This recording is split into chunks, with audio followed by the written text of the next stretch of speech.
history for sleep. The vanished kingdom of Suvarnabhumi. Question of the Golden Land. Welcome to tonight's story. A journey into the drowsy depths of ancient history. This is boring history for sleep, where forgotten tales unfold slowly, gently, like morning mist over still water. Tonight, we explore mysteries that have puzzled historians for generations. Stories that blur the line between fact and legend in the most wonderfully tedious way possible. You don't need to remember any of this. Simply turn off your lights, find your most comfortable position, and let these ancient whispers carry you toward rest. The audio will gradually fade after 50 minutes, leaving you in peaceful silence. Our story begins with a question that has haunted archaeologists for over a century. What happened to the legendary kingdom of Suvarnabhumi, the golden land that once stretched across what we now call Thailand? Why do ancient texts speak of gods walking among mortals, of kings who could command the very elements of a civilization that vanished so completely that even its ruins seem to dissolve when examined too closely? In the monsoon season of 1847, a British colonial administrator named Sir Edmund Hartwell was travelling through the dense jungles of northern Thailand. The official records state he was mapping trade routes, but his private journals tell a different story entirely. Hartwell wrote of strange stone formations half buried in the jungle floor, of local villagers who refused to speak of certain areas. After sunset, of dreams that seemed too vivid to be mere products of his sleeping mind. The villagers spoke in hushed tones of Suvarnabhumi, a name that appears in ancient Buddhist and Hindu texts as a golden land somewhere in Southeast Asia. Most scholars dismissed these references as mythological, symbolic descriptions of spiritual enlightenment rather than actual places. But Hartwell began to wonder if there might be truth hidden beneath the layers of legend and religious allegory. According to the oldest palm leaf manuscripts preserved in temple libraries, Suvarnabhumi was ruled by a dynasty of god-kings who possessed supernatural abilities. These rulers, known as the Devaraja, were said to be direct descendants of celestial beings who had descended from the heavens during a cosmic alignment that occurred once every 3,000 years. The kingdom flourished for exactly 900 years before vanishing completely, leaving behind only whispered stories and fragmentary ruins that seemed to resist all attempts at proper excavation. Hartwell's journals describe his first encounter with what he believed to be remnants of this lost civilization. Deep in the jungle, guided by an elderly monk who had agreed to show him the way only after Hartwell had spent 3 days in meditation at the local temple. They discovered a series of stone platforms arranged in a perfect spiral pattern.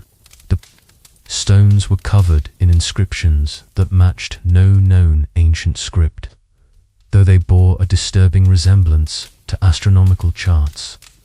The monk, whose name Hartwell recorded as Pra Samchai, told him that these stones were called the Sleepers by the local people. According to village tradition, they marked the boundaries of the ancient capital, and during certain phases of the moon, people reported hearing distant sounds emanating from beneath the earth. Not quite music, not quite voices, but something that made listeners feel overwhelmingly drowsy. What made Hartwell's discovery particularly intriguing was the precision of the stone arrangement. When mapped carefully, the spiral pattern corresponded exactly to the constellation known in ancient Sanskrit texts as the Garland of Indra, a stellar formation that was visible from this latitude only during a brief period, roughly 1,000 years ago. This suggested that whoever had built these markers possessed sophisticated astronomical knowledge and had deliberately aligned their construction with celestial events. But the stones themselves presented a puzzle that would perplex researchers for generations. They appeared to be made of a type of granite not naturally occurring in the region, yet geological surveys could find no evidence of quarrying or transportation. More mysteriously, the inscriptions seemed to change depending on the light conditions under which they were observed.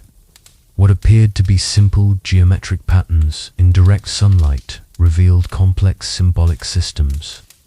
When viewed by moonlight or firelight, Hartwell spent 6 weeks documenting the site, creating detailed rubbings of the inscriptions and carefully measuring the positions of each stone platform. His work was methodical, almost obsessively thorough, filling page after page with minute observations and careful sketches. Yet when he returned to Bangkok and attempted to organize his findings for publication, he discovered that many of his rubbings had somehow become illegible, as if the impressions had simply faded away despite being made with the finest materials available. The scholarly community in London received Hartwell's initial reports with polite skepticism. The Royal Geographic Society published a brief summary of his work in their quarterly bulletin, but most academics dismissed his claims as the product of tropical fever and an overactive imagination. The consensus was that any genuine archaeological remains in the region would have been thoroughly documented by French colonial expeditions, which had been systematically surveying Southeast Asia for decades. However, Hartwell's work caught the attention of Professor Marcus Whitmore of Oxford University, a specialist in comparative mythology who had been studying parallels between Hindu and Buddhist creation myths. Whitmore recognized in descriptions elements that matched legends preserved in ancient texts from across South and Southeast Asia. The concept of Suvarnabhumi appeared not only in Buddhist literature but also in Hindu epics, Tamil poetry, and even in fragmentary Chinese travel accounts from the Han Dynasty. What fascinated Whitmore was the consistency of certain details across these diverse sources. All described Suvarnabhumi as a land where the boundary between the physical and spiritual worlds was remarkably thin. The rulers were invariably described as beings of dual nature, fully human yet possessing abilities that bordered on the divine. Most intriguingly, every source that mentioned the kingdom's end described it not as conquest or natural disaster, but as a gradual fading, as if the entire civilization had simply become less real over time. The ancient texts spoke of the final king of Suvarnabhumi, a figure known as Suryavong, whose name meant Golden Sun Dynasty. According to legend, Suryavong possessed the ability to enter the dreams of his subjects, ensuring their peaceful sleep and protecting the kingdom from spiritual threats that emerge during the vulnerable hours of night. The texts describe elaborate rituals performed at sunset, where the king would enter a trance state and patrol the collective unconscious of his people until dawn. These stories might have remained purely academic curiosities if not for a discovery made in 1923 by a team of French archaeologists working near the ancient city of Lopierie, while excavating what they believed to be a minor Buddhist temple complex. They uncovered a chamber containing what appeared to be sleeping chambers, arranged in the same spiral pattern that Hartwell had documented in the jungle. The chamber walls were covered with murals depicting figures in elaborate ceremonial dress performing what could only be described as dream rituals.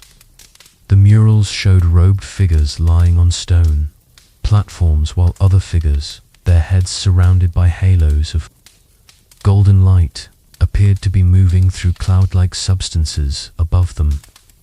Surrounding these central scenes were detailed astronomical charts and what appeared to be instructions for calculating specific dates and times.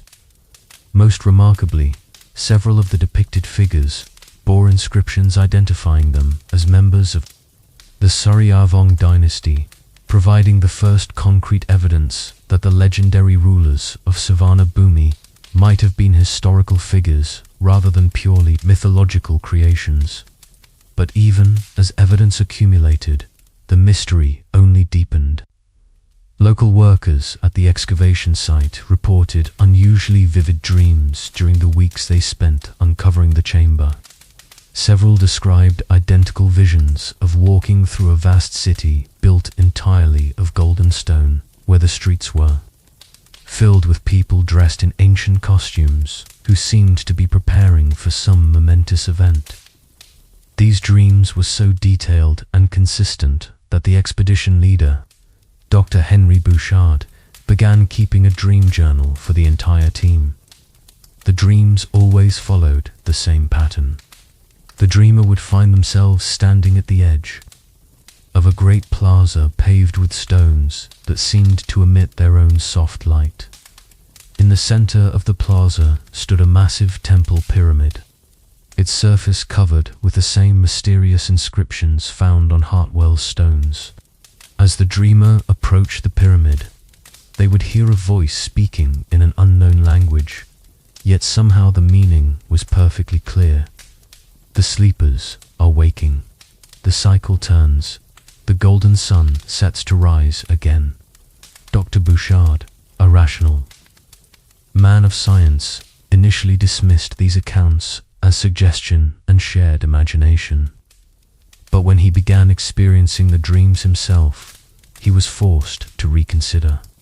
His own visions were particularly vivid, showing him details of the pyramid's interior chambers and corridors that had not yet been excavated, but which, when later uncovered, matched his dream experiences with startling accuracy. As we drift toward sleep ourselves, we might wonder, were these truly dreams or something else entirely? Was the ancient kingdom of Suvarnabhumi trying to communicate across the centuries through the universal language of sleep? And if so, what message were the god kings attempting to convey to the modern world? These questions will follow us into our dreams tonight, gentle and persistent as falling rain on a temple roof. Let them carry you deeper into rest, knowing that some mysteries are meant to be experienced rather than solved, felt rather than understood. The golden land of Suvarnabhumi awaits in the space between waking and sleeping, where all impossible things become possible once more. The archaeological evidence, the morning light, filters through our consciousness slowly, bringing with it the weight of evidence that has accumulated over decades of patient research. Tonight, we delve deeper into the tangible remnants of the vanished kingdom, examining the artifacts and ruins that have emerged from Thailand's ancient soil like half-remembered dreams made manifest. Dr. Henry Bouchard's expedition of 1923 marked the beginning of systematic archaeological investigation into what scholars cautiously began calling the Suvarnabhumi phenomenon. The French team's discoveries at Lopburi were meticulously documented, photographed, and catalogued according to the rigorous standards of early 20th century archaeology. Yet even the most careful scientific methodology could not explain the peculiar properties of what they found. The chamber beneath the Lopburi temple complex contained 17 stone sleeping platforms, each carved from a single block of that same mysterious granite that had puzzled Hartwell decades earlier. The platforms were arranged in the familiar spiral pattern, but here the astronomical alignment was even more precise. When surveyed by the expedition's astronomer, Dr. Marie Dubois, the arrangement corresponded not just to ancient constellations, but to planetary positions that would not recur for another 4,847 years. Each platform bore inscriptions along its edges, carved with extraordinary precision despite the hardness of the stone. The symbols appeared to be a form of Proto-Sanskrit, but with additional characters that suggested influence from ancient Tamil, Khmer, and Chinese writing systems. Professor Whitmore, who had traveled from Oxford to examine the inscriptions, personally described them as representing the most sophisticated synthesis of Southeast Asian linguistic traditions ever discovered. The translations, when they finally emerged after months of painstaking work, revealed instructions for what the ancient texts called the Great Sleep.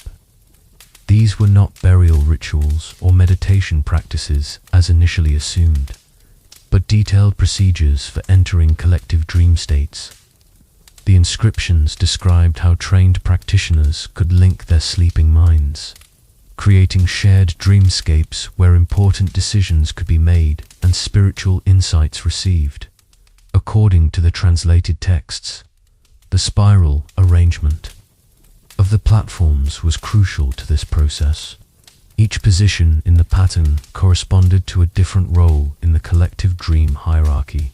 The platform at the center was reserved for the Devaraja, the God King, who would serve as the primary navigator of the shared unconscious. The surrounding platforms housed the enigmancers, specialized priests trained in dream interpretation and psychic navigation.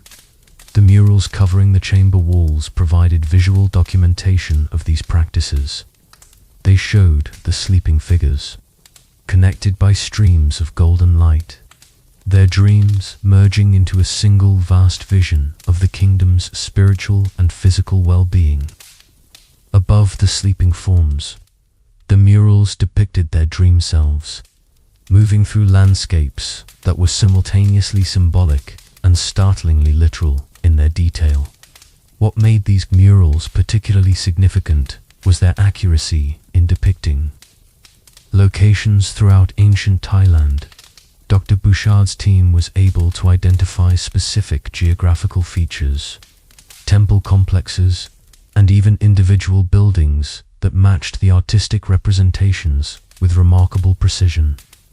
This suggested that the dream practitioners were somehow able to observe distant locations through their shared unconscious experiences, using sleep as a form of remote surveillance and communication.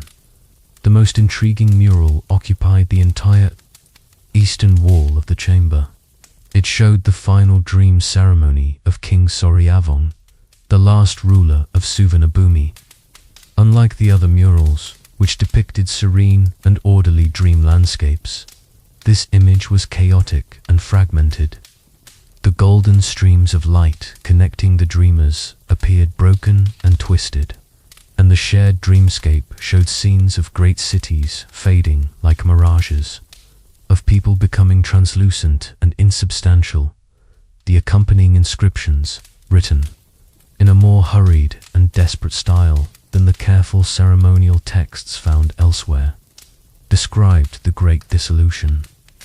According to these accounts, something had gone wrong with the kingdom's fundamental connection to the dream realm. The shared unconscious that had sustained Suvarnabhumi for 9 centuries was fragmenting, and the physical world was beginning to lose coherence as a result. King Suvarnabhumi's final entries described his desperate attempts to hold the kingdom together through increasingly prolonged dream states. He spent days at a time in the deep sleep chambers, trying to repair the damaged connections between the collective unconscious and physical reality. But his efforts only accelerated the dissolution process, and he eventually made the terrible decision to perform the ultimate sleep, a ritual that would anchor his consciousness permanently in the dream realm, while allowing his physical body to fade away entirely. The inscriptions ended abruptly with Suvarnabhumi's final words, "I go now to sleep, the sleep that preserves all other sleep. In dreams, the golden land endures. In dreams, we shall meet again when the cycle turns and the sun rises in the east once more." Physical evidence supported these dramatic accounts in ways that made even skeptical archaeologists reconsider their assumptions. The chamber showed clear signs of having been used for extended periods, with wear patterns on the stone platforms consistent with centuries of regular occupation. More mysteriously, several of the platforms showed unusual mineral deposits that appeared to have formed while the chamber was in use, creating crystalline formations that bore a striking resemblance to neural networks. Chemical analysis of these formations revealed trace elements not found naturally in the region's geology. The crystals contained minute quantities of rare earth metals typically associated with deep ocean deposits, along with organic compounds that suggested biological origins. When examined under microscopes, the crystal structures displayed patterns that reminded observers of synaptic connections in human brain tissue. Dr. Bouchard's team also discovered a series of smaller chambers, connected to the main sleeping hall by narrow tunnels carved through solid rock. These chambers contained what appeared to be libraries of palm leaf manuscripts, preserved in conditions so perfect that the texts seemed to have been written only days before their discovery. The manuscripts were written in the same Proto-Sanskrit script found on the sleeping platforms, but their content was purely practical, detailed astronomical calculations, herbal formulas for inducing specific types of dreams, and what could only be described as maps of the collective unconscious. The astronomical texts were particularly sophisticated, containing calculations that accurately predicted solar and lunar eclipses, planetary conjunctions, and even meteor showers extending thousands of years into the future. Several predictions made in these ancient texts had already been verified by modern astronomical observations, lending credibility to the more esoteric claims about the kingdom's prophetic abilities. The herbal formulas described complex preparations, using plants native to Southeast Asia, combined with minerals and other substances in precise proportions. When ethnobotanists examined these recipes, they found that many of the described plants were indeed known to have psychoactive properties, conducive to vivid dreaming and enhanced memory during sleep states. Several of the formulas were actually tested by researchers in controlled laboratory conditions, with results that confirmed their effectiveness in producing prolonged and unusually coherent dream experiences. But it was the consciousness maps that proved most fascinating and disturbing. Two researchers. These documents appeared to be detailed charts of human psychological states during sleep, showing how individual consciousness could be navigated and influenced. The maps depicted the sleeping mind as a vast landscape with recognizable landmarks, regions associated with memory, emotion, creative inspiration, and spiritual insight. They showed pathways between different areas of consciousness and techniques for moving between them at will. More remarkably, the maps included what appeared to be connection points between different individual minds during sleep. The texts described these as dream bridges that allowed skilled practitioners to enter the sleeping consciousness of others, either to provide healing and guidance or to gather information from distant locations. The maps even showed how multiple sleeping minds could be linked together to create collective problem-solving networks of extraordinary complexity and power. Modern sleep researchers who examined these documents found uncomfortable parallels with contemporary understanding of REM sleep patterns, neural network formation during unconscious states, and the phenomenon of shared dreaming reported by various cultures worldwide. The ancient maps seemed to anticipate discoveries about brain function and consciousness that Western science had only begun to explore in the late 20th century.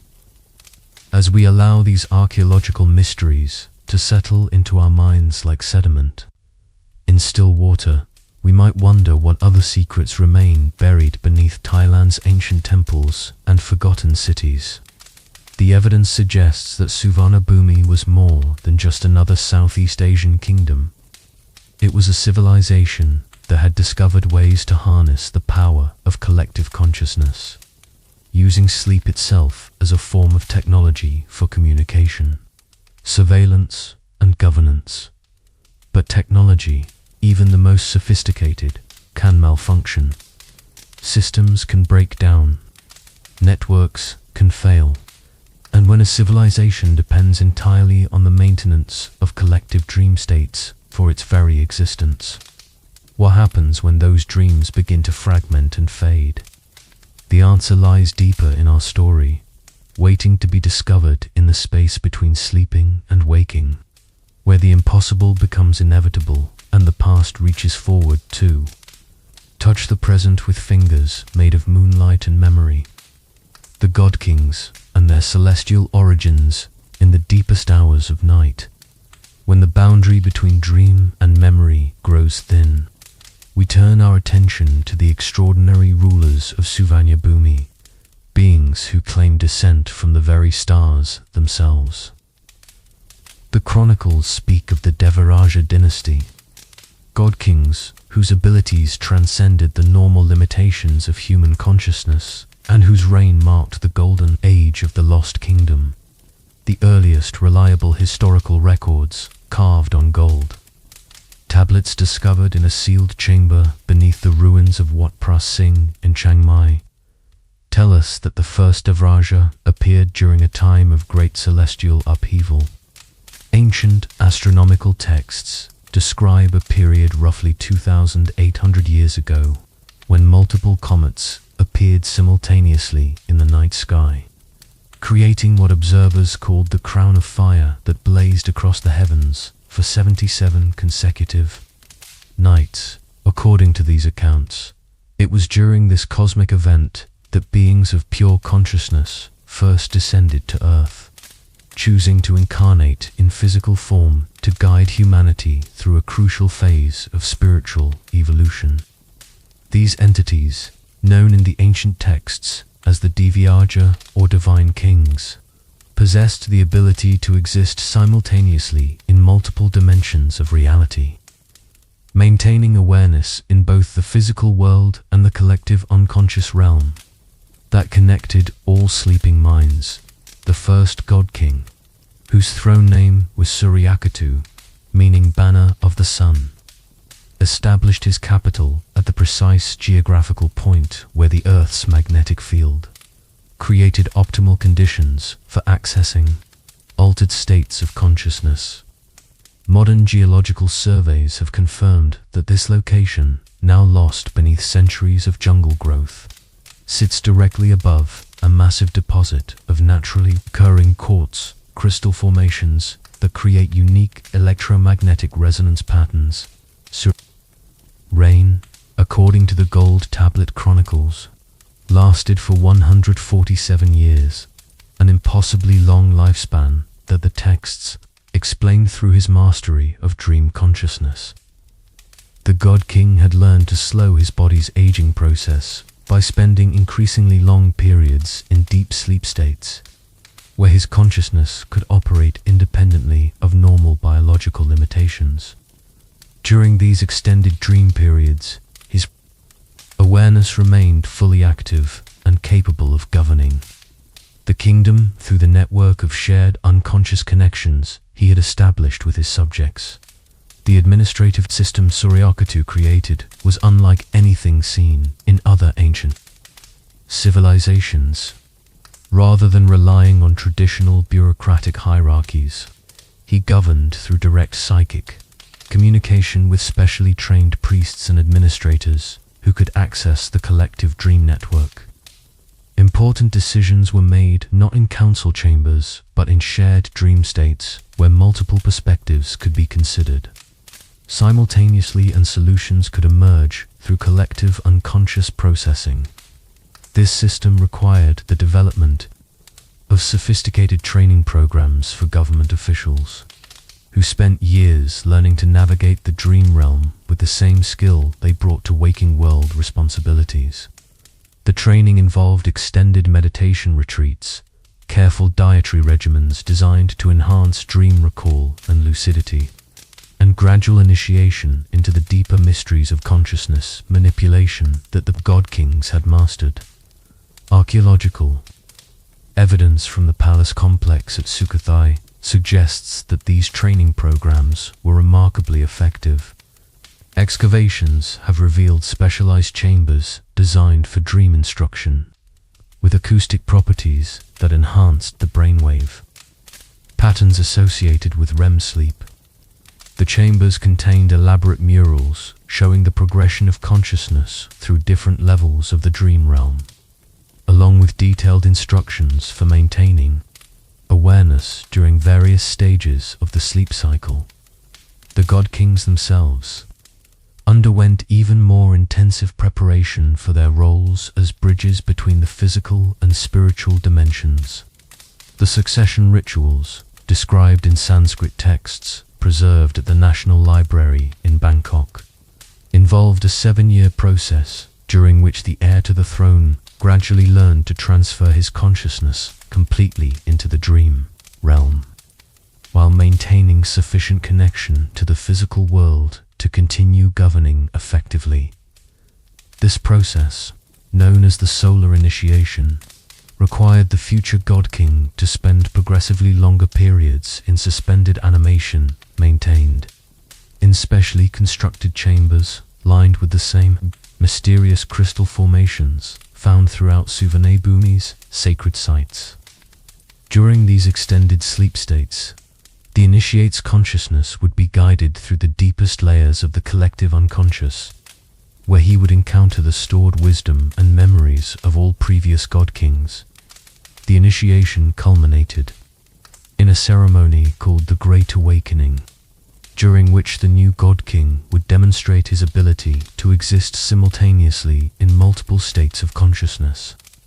Historical accounts describe this as a public ceremony where the ruler would appear to fall into a death-like trance, while simultaneously manifesting his presence in the dreams of thousands of witnesses scattered throughout the kingdom.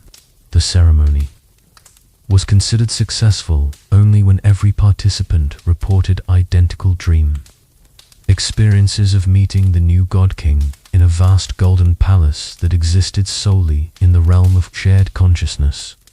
The powers attributed to the fully initiated god kings were extraordinary even by the standards of ancient mythology.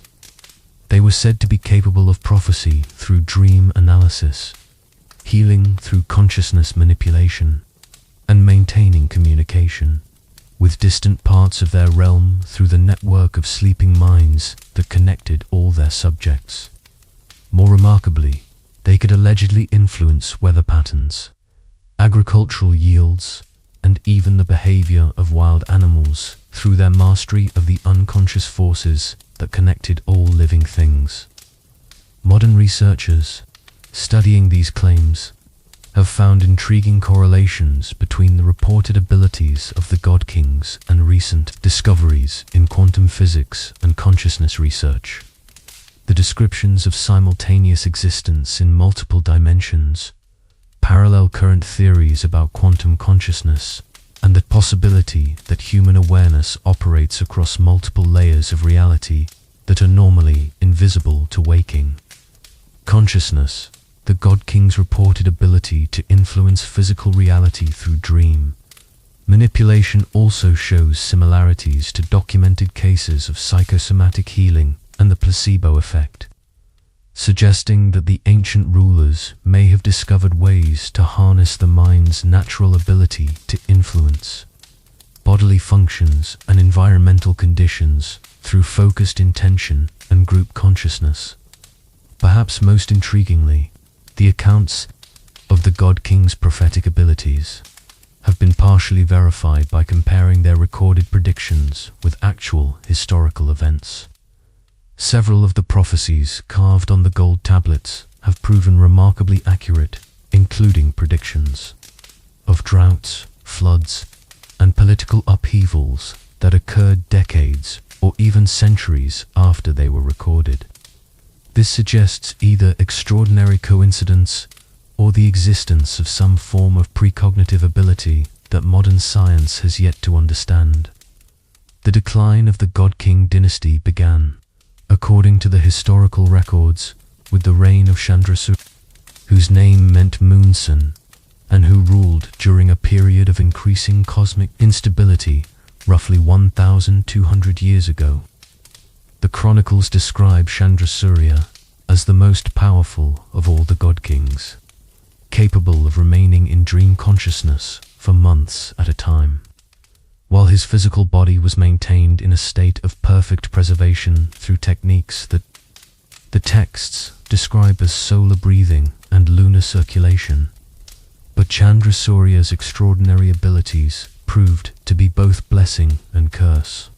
His extended absences from normal consciousness began to destabilize the carefully balanced network of shared dreams that held the kingdom together, like a spider's web with too much tension on the central strand. The collective unconscious structure began to develop stress fractures that spread throughout the entire system. The God King's attempts to repair these fractures only made them worse, as his increasingly desperate efforts to maintain control of the dream network required him to exert ever greater pressure on the delicate connections between individual minds. People throughout the kingdom began reporting nightmares of unprecedented intensity, waking visions that seemed more real than physical reality, and a growing sense that the boundary between sleeping and waking was beginning to dissolve entirely. It was during this period of growing instability that the final God King, Suryavong, inherited a throne that was becoming increasingly difficult to occupy. The weight of maintaining the kingdom's existence through pure consciousness was gradually crushing the physical form of its rulers. And Suryavong knew that he faced a terrible choice: allow Suvarnabhumi to collapse into chaos, or sacrifice his own existence to preserve the kingdom in the only realm where it could continue to survive the eternal landscape of dreams. As we drift toward our own sleep, we might wonder what it would feel like to carry such responsibility, to know that an entire civilization depended on the strength of our sleeping mind. The God Kings of Suvarnabhumi bore this burden for centuries, bridging the gap between human and divine consciousness until the weight of maintaining both worlds finally proved too great for any mortal form to sustain. Their legacy remains embedded in the collective unconscious of all who encounter their story, accessible to anyone willing to journey deep enough into the realm of dreams where impossible things become inevitable and the golden kingdom still gleams with the light of distant stars. The temple networks and sacred geometry through the gentle haze of approaching sleep, we discover how the ancient architects of Suvarnabhumi encoded their deepest secrets in stone and sacred geometry, creating temple networks that functioned as vast machines for consciousness manipulation. These structures, scattered across what is now modern Thailand, were far more than religious buildings. They were components of an intricate system designed to amplify and focus the collective dream energy that sustained the Golden Kingdom. The discovery of this temple network began in 1954 when Dr. James Morrison, a British archaeologist specializing in Southeast Asian religious architecture, noticed unusual mathematical relationships between temple locations across northern Thailand, while creating detailed maps of known archaeological sites. Morrison realized that many of the most significant temple complexes were positioned according to principles that had nothing to do with conventional religious or political considerations. Instead, the temples were arranged in geometric patterns that corresponded to advanced astronomical calculations and what appeared to be acoustic engineering principles. When Morrison plotted the locations on detailed topographical maps, he found that the major temple sites formed perfect geometric shapes, triangles, pentagons, and complex star patterns that were invisible to ground-level observation, but became obvious when viewed from above or represented in mathematical form. The precision of these alignments became even more remarkable when Morrison began calculating the distances between temple sites. Rather than the rough approximations one might expect from ancient builders working without modern surveying equipment, the measurements revealed mathematical relationships accurate to within inches across distances of hundreds of miles. This level of precision suggested not only sophisticated engineering knowledge, but also careful coordination between construction teams working simultaneously across vast geographical areas. Morrison's initial findings attracted the attention of Professor Sarah Chen, a mathematician from Cambridge University, who specialized in the geometric principles underlying ancient architectural systems. Chen's analysis revealed that the temple network incorporated mathematical constants that would not be formally discovered by Western mathematics for another 1,000 years, including precise calculations of pi, the golden ratio, and complex trigonometric relationships that formed the basis of the temple's acoustic properties. The acoustic engineering was perhaps the most sophisticated aspect of the temple network. Each major site was designed to generate specific sound frequencies when properly activated, and these frequencies were precisely calibrated to induce particular brainwave patterns in human listeners. Chen's team used modern electronic equipment to measure the acoustic properties of various temple chambers, discovering that the structures could produce infrasonic frequencies known to affect human consciousness and emotional states. More remarkably, when multiple temples in the network were activated simultaneously through chanting, drum rhythms, or other sound production, they created harmonic resonances that could be detected across hundreds of miles.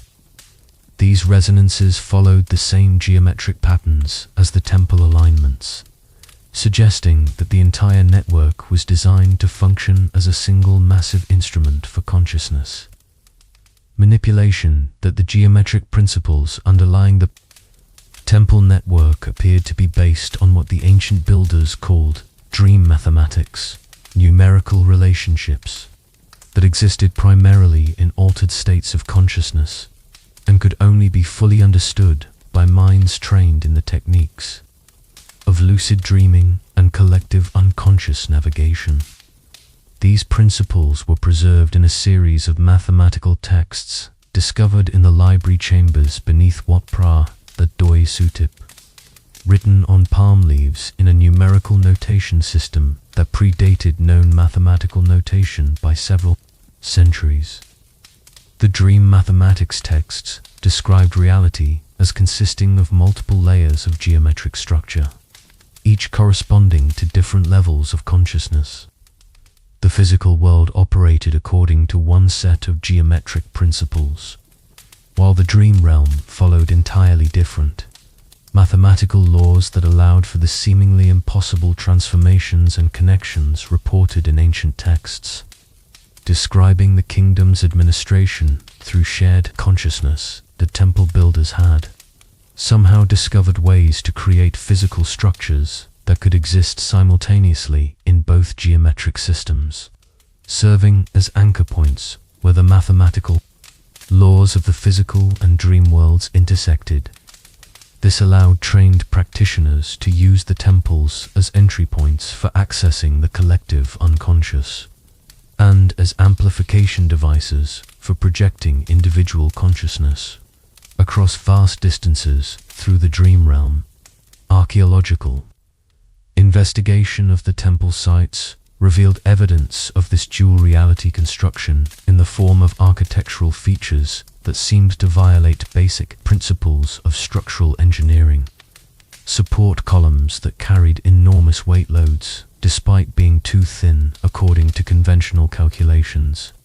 Chambers with acoustic properties that should have been impossible given their physical dimensions, and doorways that appeared to lead to spaces larger than the buildings that contained them.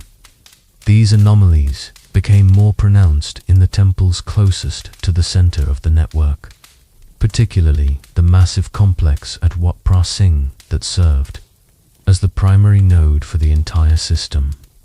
Here, the geometric violations of normal physical law were so extreme that early archaeologists initially dismissed survey measurements as instrument errors.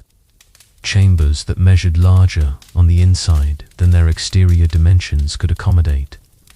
Corridors that seemed to curve through impossible angles. And meditation cells positioned in ways that should have caused structural collapse but which had remained stable for over 1,000 years. The central temple complex contained the most sophisticated example of dream mathematics. Architecture, a structure known in the ancient texts as the mandala of infinite recursion. This building appeared to be constructed as a three-dimensional representation of a mathematical formula that described the relationship between individual and collective consciousness. The structure consisted of concentric chambers arranged in spiral patterns, with each level designed to represent different stages of dream consciousness depth. Visitors to the mandala reported experiencing profound disorientation as they moved through its corridors, with many describing sensations of moving through spaces that seemed far larger than the building's exterior could contain. Some visitors reported encountering other people in the structure's deeper chambers, only to discover later that these individuals had visited the site at completely different times, suggesting that the building somehow allowed consciousness to transcend normal temporal limitations. Modern physicists studying the temple network have proposed that the structures might represent an ancient understanding of quantum mechanical principles, particularly the concept that consciousness plays an active role in determining physical reality. The geometric relationships built into the temples mirror mathematical formulas used in quantum field theory, and the acoustic properties of the buildings generate frequencies that correspond to quantum resonance patterns found in coherent matter. States the possibility that ancient temple builders possessed advanced understanding of quantum physics has led to controversial theories about the true nature of the Suvarnabhumi civilization. Some researchers suggest that the god kings and the architects may have discovered scientific principles that modern physics is only beginning to explore, using this knowledge to create technologies based on consciousness manipulation rather than mechanical engineering.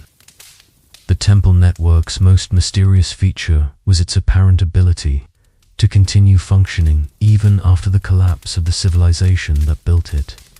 Local villagers throughout northern Thailand have reported for generations that the ancient temples remain active, producing strange sounds during certain astronomical conditions and affecting the dreams of people who sleep in their vicinity. These reports have been partially verified by modern researchers, who have documented unusual electromagnetic activity at temple sites during specific lunar phases and planetary alignments.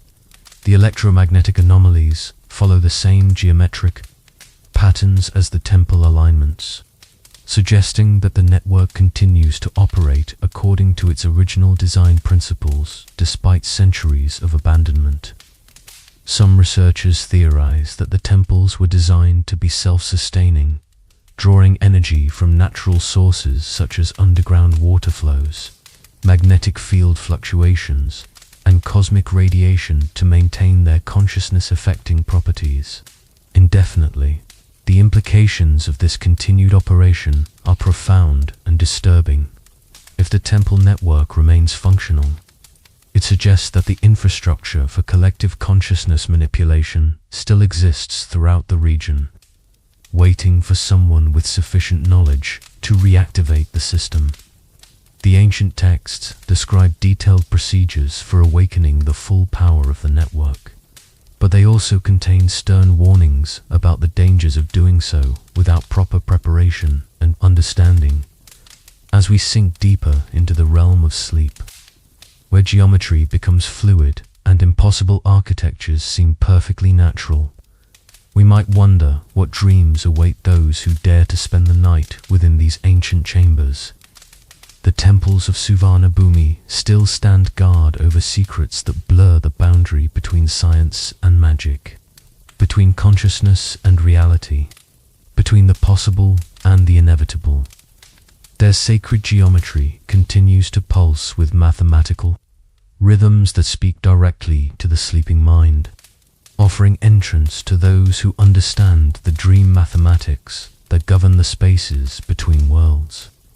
The ritual practices and dream technology in the drowsy silence between heartbeats.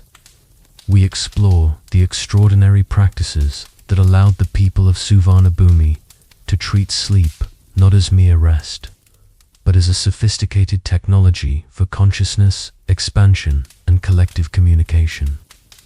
The ritual practices of the Golden Kingdom were far more than religious ceremonies.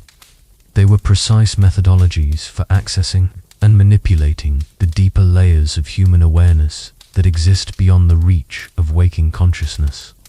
The most detailed descriptions of these practices come from a collection of manuscripts known as the Oneric Codex, discovered in 1967 by Dr. Alina Vasquez during excavations at a monastery ruin near Chiang Rai. The codex consists of 247 palm leaf pages, covered with intricate diagrams and step-by-step instructions for what the ancient practitioners called conscious sleep, the ability to maintain full awareness while accessing the deepest levels of unconscious experience.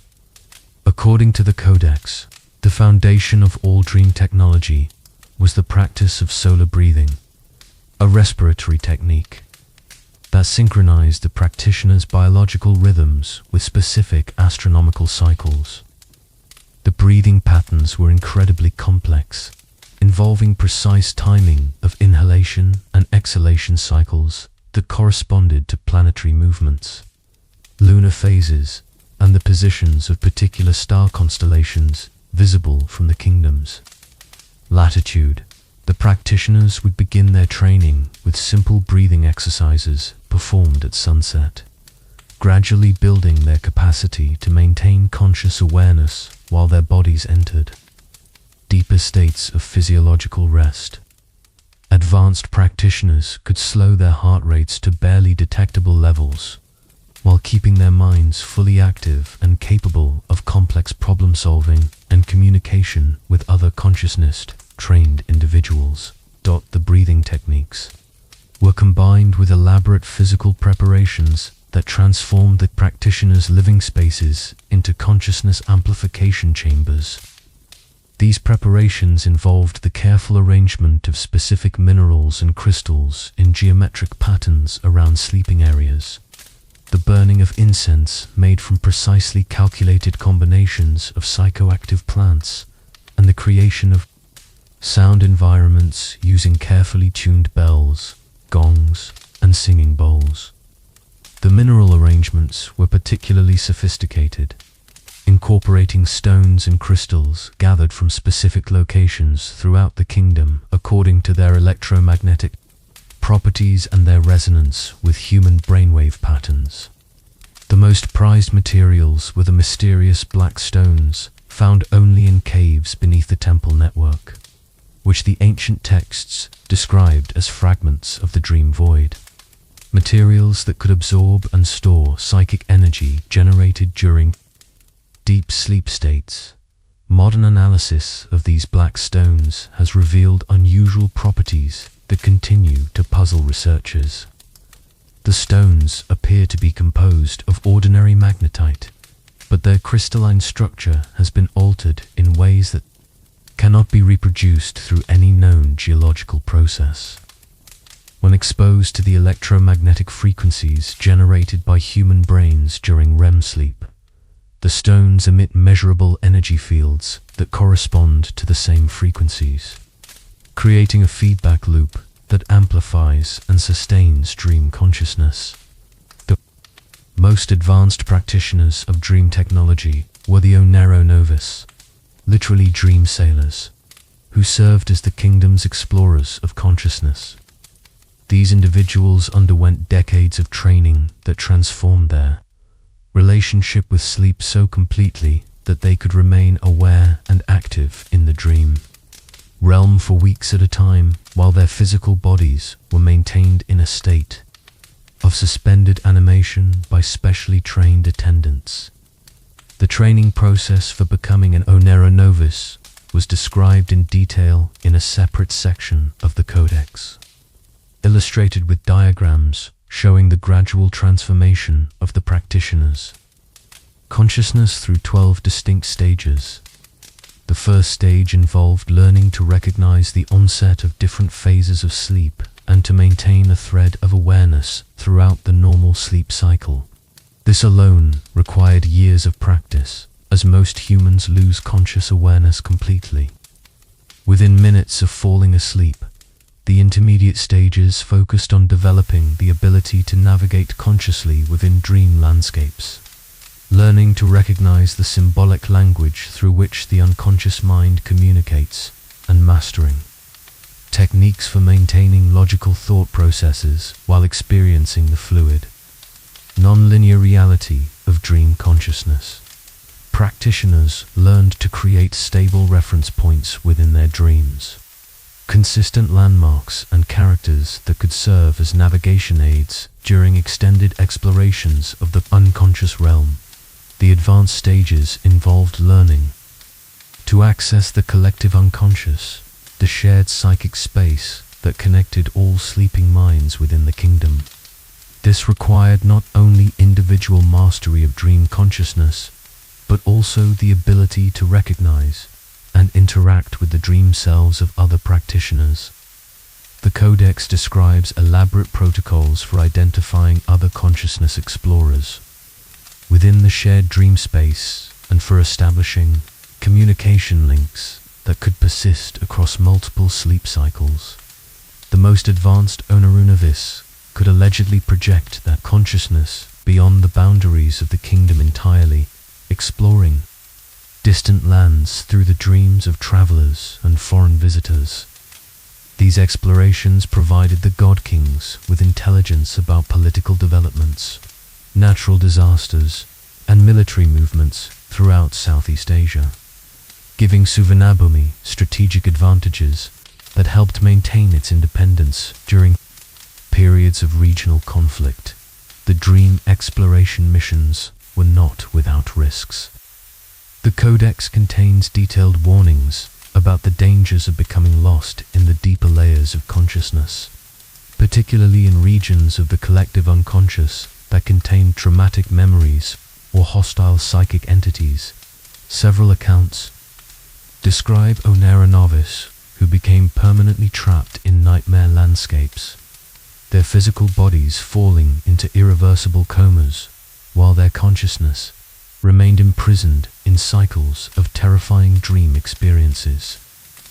To protect against these dangers, the practitioners developed elaborate safety protocols involving buddy systems where multiple Onero neighbors would enter the dream realm together, maintaining constant psychic contact and prepared to extract any team member who encountered serious difficulties. They also created what they called lifelines, carefully constructed chains of conscious association that could guide a lost consciousness back to normal waking awareness. The most sophisticated dream technology developed by the kingdom was the Morphic Resonance Network, a system that allowed real-time communication between the God King and administrators throughout the realm through shared dream consciousness. This network operated through a combination of the temple alignment system, specially trained communication specialists, and precisely timed sleep schedules that synchronized the dream states of participants across vast distances. The network functioned by creating what modern researchers might recognize as a biological internet, with individual minds serving as nodes in a distributed information processing system. Important decisions could be debated and resolved through collective dream experiences that involved dozens or even hundreds of participants. all contributing their expertise and perspectives to shared problem-solving processes that took place entirely within the realm of sleep consciousness.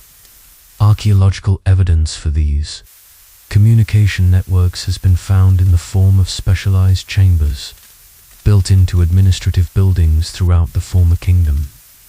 These chambers, which local people still call dream rooms, contain acoustic and electromagnetic properties designed to facilitate synchronized sleep states. The rooms are positioned according to the same geometric principles as the temple network, suggesting that they were integrated components of the kingdom-wide consciousness manipulation system. The dream rooms contain carved stone panels, showing what appear to be instruction manuals for network participation. The carvings depict groups of sleeping figures connected by streams of light, with detailed diagrams showing how individual consciousness could merge into collective awareness while maintaining distinct identity and decision-making capability. The instruction panels also show warning symbols, indicating various types of psychic hazards that network participants might encounter. Modern sleep researchers who have studied these ancient practices have found remarkable parallels with contemporary understanding of REM sleep functions and the role of dreams in memory consolidation and creative problem solving. The techniques described in the Oneric Codex appear to represent a sophisticated understanding of neuroplasticity and the brain's ability to rewire itself through sustained practice and focused attention. Some researchers have attempted to replicate aspects of the ancient dream technology using modern sleep laboratories and EEG monitoring equipment, while complete recreation of the historical practices remains impossible due to missing components and cultural context. Several experiments have demonstrated that trained individuals can indeed maintain awareness during various stages of sleep, and can sometimes establish rudimentary communication links through shared dream experiences. The implications of these experimental results are both fascinating and concerning. If the ancient practitioners of Suvarnabhumi had indeed developed reliable methods for consciousness manipulation and psychic communication, their disappearance represents the loss of knowledge that might have revolutionary applications for human communication, education, and psychological healing. Yet the same technologies could also be used for surveillance, manipulation, and control in ways that would make modern concerns about privacy and mental autonomy seem trivial by comparison. The final sections of the Oneric Codex contain increasingly desperate accounts of attempts to maintain the dream technology systems as the kingdom began its mysterious decline. The practitioners reported growing difficulty in accessing the collective unconscious, with shared dream experiences becoming fragmented and unreliable. The carefully maintained synchronization between individual consciousness and the network began to break down, leaving participants isolated in their private dream worlds and unable to maintain the collective awareness that had sustained their civilization. These accounts suggest that the collapse of Suvarnabhumi was not simply political or military, but represented a fundamental breakdown in the consciousness technologies that had made the kingdom possible. Like a vast neural network losing its connections, the collective mind that had sustained the Golden Land gradually fragmented into isolated individual awareness, leaving behind only memories and legends of a time when human consciousness could transcend the normal boundaries of space, time, and individual identity. As we drift toward our own dreams tonight, we might wonder what capabilities lie dormant within our sleeping minds, waiting to be awakened by the right combination of knowledge, practice, and intention. The dream technologies of Suvarnabhumi remain tantalizingly close to our understanding, preserved in ancient texts and archaeological remains that continue to whisper their secrets to anyone willing to listen with the deeper hearing that emerges. Only in the space between sleeping and waking, the prophecies and cosmic cycles in the deepest part of our nocturnal journey, where time moves like honey and causality bends in impossible directions, we encounter the prophetic traditions of Suvarnabhumi, ancient systems for perceiving future events through the careful observation of cosmic cycles and collective unconscious patterns. The god kings and their trained seers developed extraordinary abilities to glimpse coming events by learning to read the subtle signs embedded in the fabric of space and time itself. The prophetic practices of the Golden Kingdom were based on the fundamental belief that time was not linear but cyclical, with past, present, and future existing simultaneously in different layers of reality. The ancient seers, known as Kala Chakra or time wheel practitioners, trained themselves to perceive these temporal layers through extended dream, meditation, and careful observation of astronomical phenomena that revealed the underlying patterns governing cosmic development. The most complete record of their prophetic methodology comes from the Chronicle of Eternal Returns, a collection of copper plates discovered in 1978 beneath the ruins of an observatory complex near the ancient city of Fitzineu. The chronicles describe a sophisticated system of temporal mathematics that allowed trained practitioners to calculate the probability of future events based on the interaction of multiple cosmic cycles operating at different scales and frequencies. According to the copper plate texts, the smallest temporal cycles lasted approximately 72 hours and corresponded to the rotation of consciousness through different phases of individual awareness. These microcycles could be observed through careful attention to dream patterns, emotional fluctuations, and intuitive insights that followed predictable rhythms once the observer learned to recognize the underlying patterns. Intermediate cycles operated over periods of months and years, corresponding to astronomical phenomena such as lunar phases, planetary conjunctions, and the seasonal positions of key constellations. The seers maintained detailed astronomical records spanning centuries, documenting correlations between celestial events and historical developments that allowed them to identify recurring patterns in human affairs. The largest cycles, known as Kalpa or cosmic ages, operated over periods of thousands of years and determined the fundamental character of entire civilizations. The chronicles describe how these great cycles influence the rise and fall of kingdoms, the development of new technologies and spiritual practices, and even the evolution of human consciousness itself through predictable phases of expansion and contraction. The time wheel practitioners developed extraordinary precision in their calculations, creating astronomical instruments that could predict celestial events with accuracy comparable to modern computer-generated ephemerides. Their instruments, crafted from bronze and precious metals according to mathematical principles preserved in the temple libraries, incorporated multiple rotating discs that could be adjusted to show the positions of planets, stars, and lunar nodes for any date extending thousands of years into the past or future. These instruments were more than mere astronomical calculators. They were designed to reveal the hidden connections between cosmic events and human consciousness that formed the basis of prophetic ability.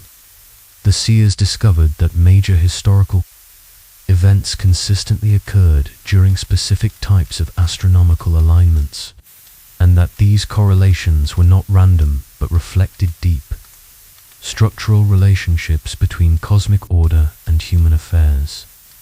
The most remarkable aspect of their prophetic system was its integration of individual psychology with cosmic cycles. The practitioners learned to identify what they called resonance points, moments when an individual's personal temporal rhythms synchronized with larger cosmic patterns, creating windows of enhanced intuitive ability and prophetic insight. During these resonance periods, trained seers could access information about future events with startling accuracy and detail. The chronicles contain hundreds of recorded prophecies, many of which can be verified against known historical events. The predictions demonstrate an uncanny ability to foresee political developments, natural disasters, and cultural changes decades or even centuries before they occurred. More disturbing are the prophecies that describe events that have not yet taken place, but which show signs of beginning to manifest in the modern world. One of the most significant prophetic traditions concerned the ultimate fate of Suvarnabhumi itself. The seers predicted that the kingdom would not be destroyed by external enemies or natural catastrophes, but would gradually fade from physical reality as the cosmic cycle that had made its existence possible came to an end.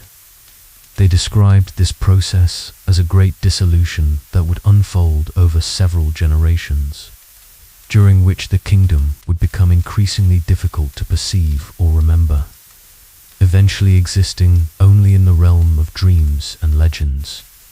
The prophecies indicated that this dissolution was not permanent, but part of a larger cycle of manifestation and withdrawal that operated over periods of roughly 3,000 years.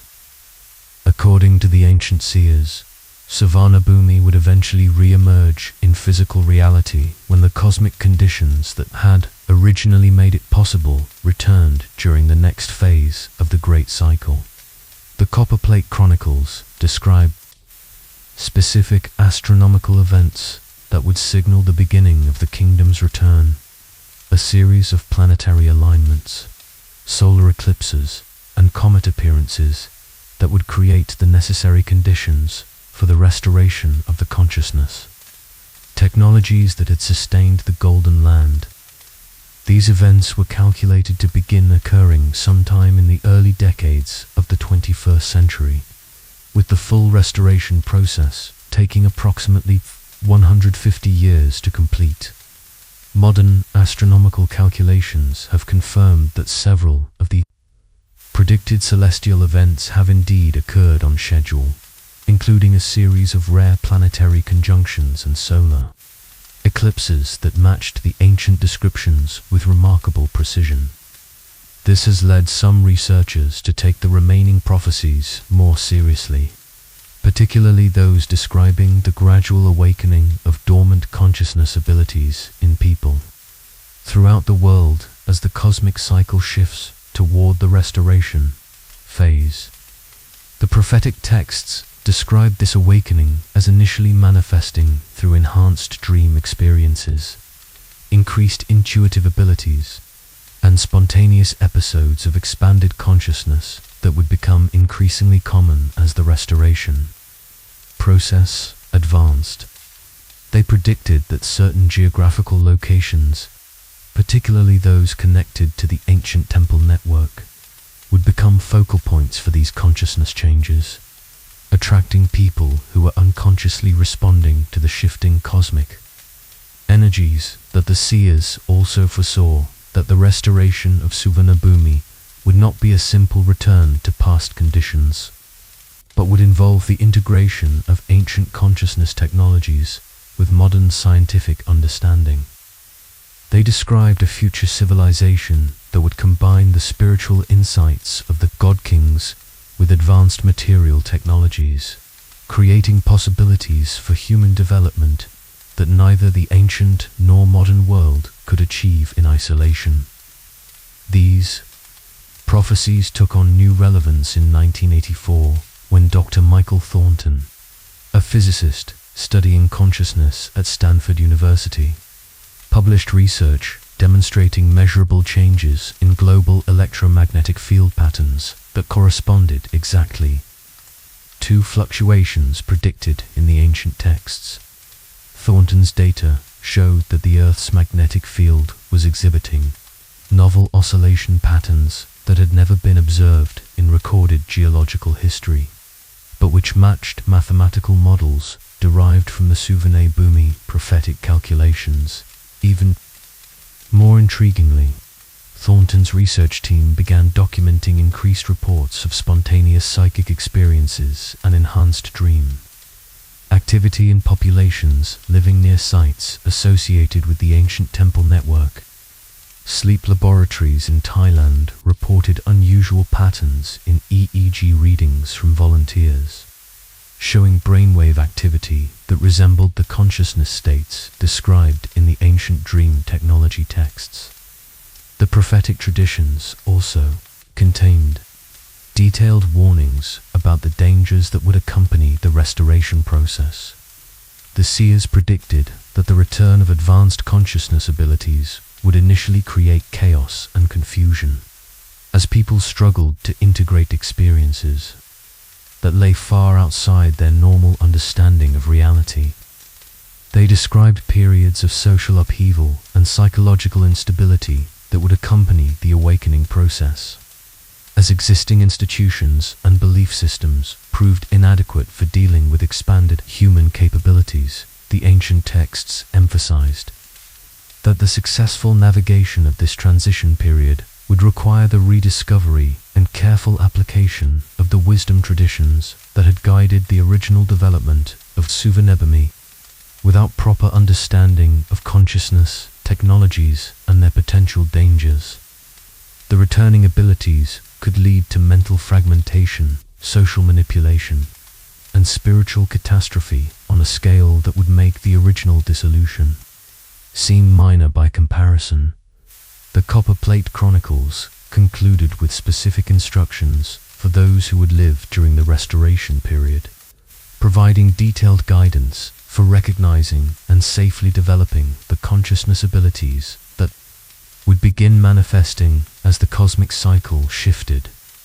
These instructions were written in a special script that could only be fully understood by individuals who had already begun experiencing the prophesied awakening, ensuring that the knowledge would become accessible precisely when it was most needed as we approach the deepest point of our sleep cycle, where prophetic dreams are most likely to occur.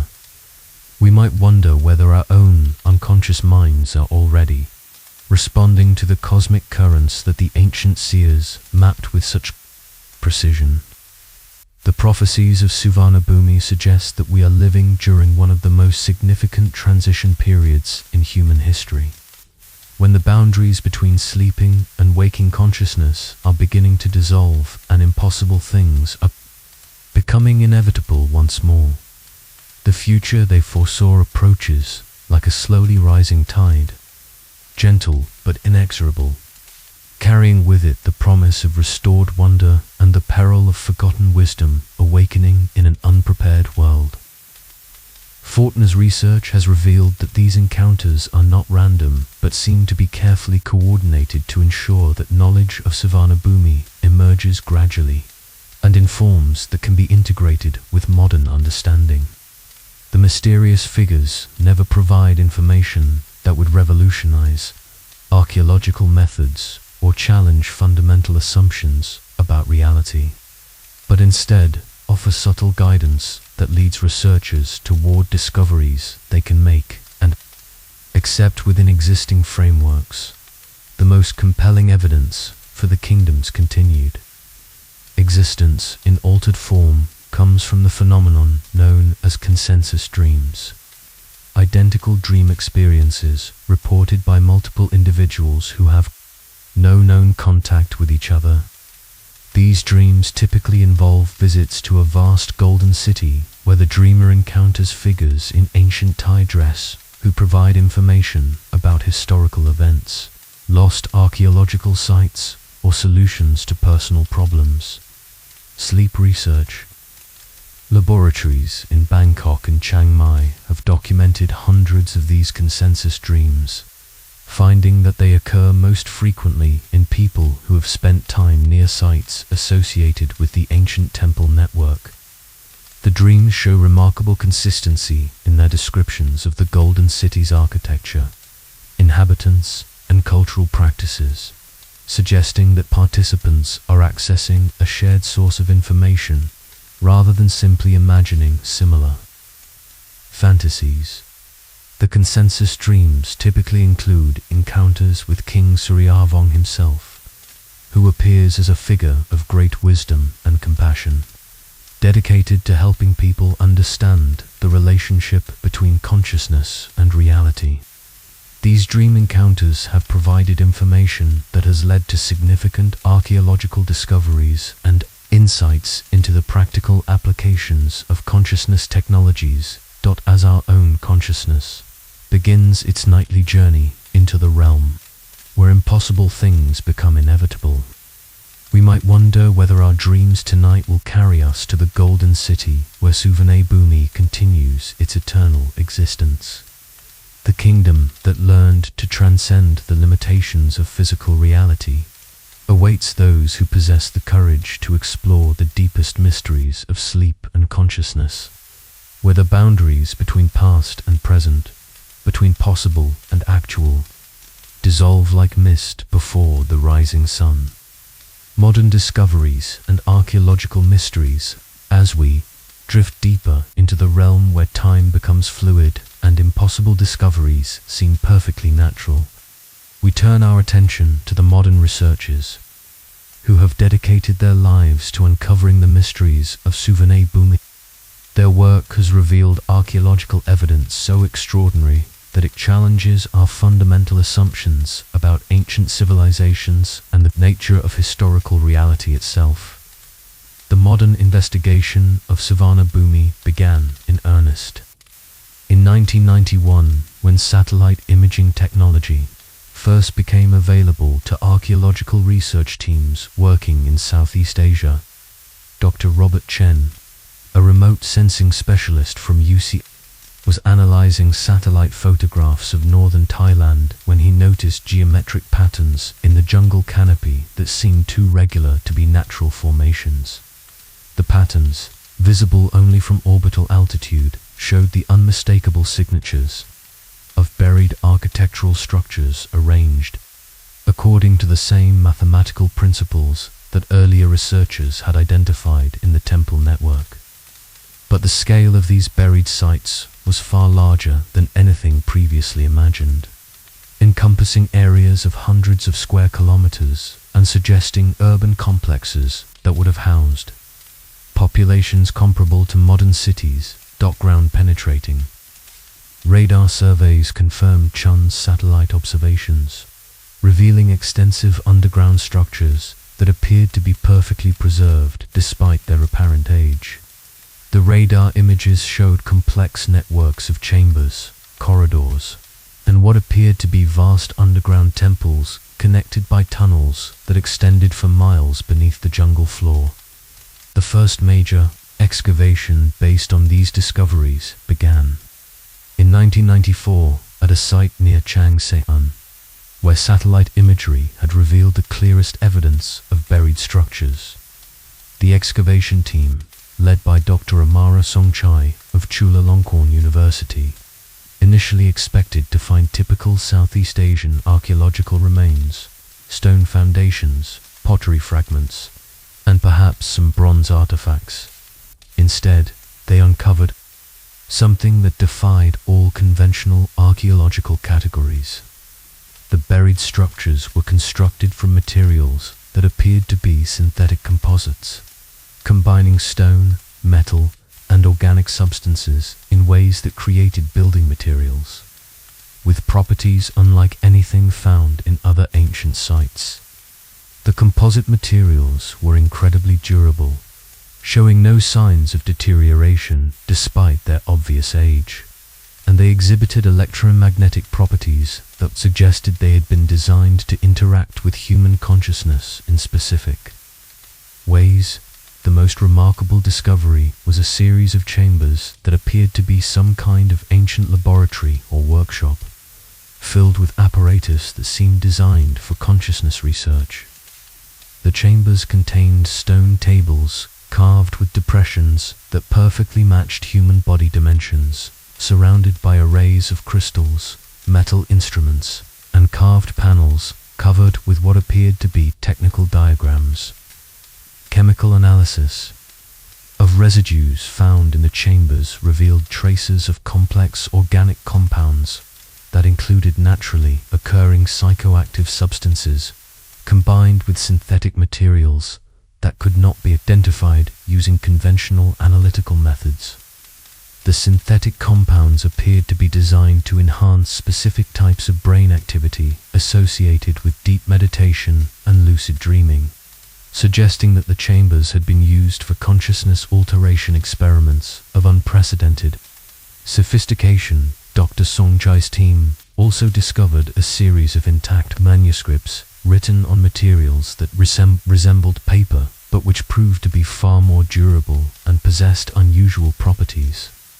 The manuscripts were written in the same Proto-Sanskrit script found at other Suvarnabhumi sites, but they contained technical information rather than religious or historical texts. The documents appeared to be instruction manuals for consciousness technologies, complete with detailed diagrams and step-by-step procedures. The most significant manuscript discovery was a complete copy of what the ancient texts called the Codex of Artificial Dreams, a technical manual describing methods for creating shared dream experiences that could be controlled and directed like virtual reality simulations. The codex included detailed specifications for building consciousness interface devices, formulas for psychoactive compounds that could induce specific types of dream states, and protocols for linking multiple minds into coherent group experiences. Modern neuroscientists who have studied the codex have found that its descriptions of brain function and consciousness show remarkable accuracy when compared to current understanding of neuroplasticity and neural network formation. The ancient authors appeared to understand principles of consciousness manipulation that contemporary science is only beginning to explore, and their technical approach to dream control suggests a level of sophistication that rivals modern computer-based virtual reality systems. The archaeological team's most disturbing discovery was a chamber that appeared to have been used for consciousness transfer experiments, procedures designed to move individual awareness from one physical body to another, or to preserve consciousness independently of any physical form.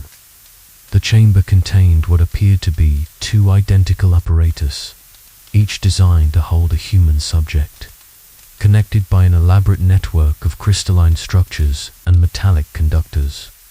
Residue analysis suggested that the chamber had been used repeatedly over extended periods with evidence of successful consciousness transfer procedures that allowed individual awareness to be preserved even after physical death.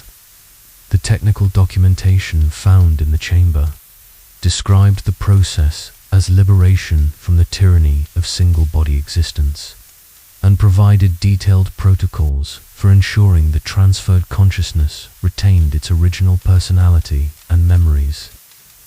The mysterious disappearance through the gentle mists of deepening sleep. We approach the greatest mystery of all, the gradual vanishing of an entire civilization that seemed to fade from reality like a dream upon waking.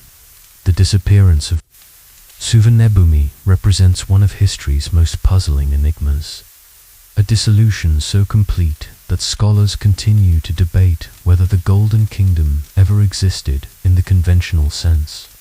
We understand physical reality. The process began, according to the final entries in the Royal Chronicles, during the reign of King Suryavong around 1200 CE. The copper plate records describe subtle changes that initially seemed minor but gradually accelerated into a cascade of impossible events that challenged the very foundations of what the kingdom's inhabitants understood as reality. the first signs appeared in the dream realm itself.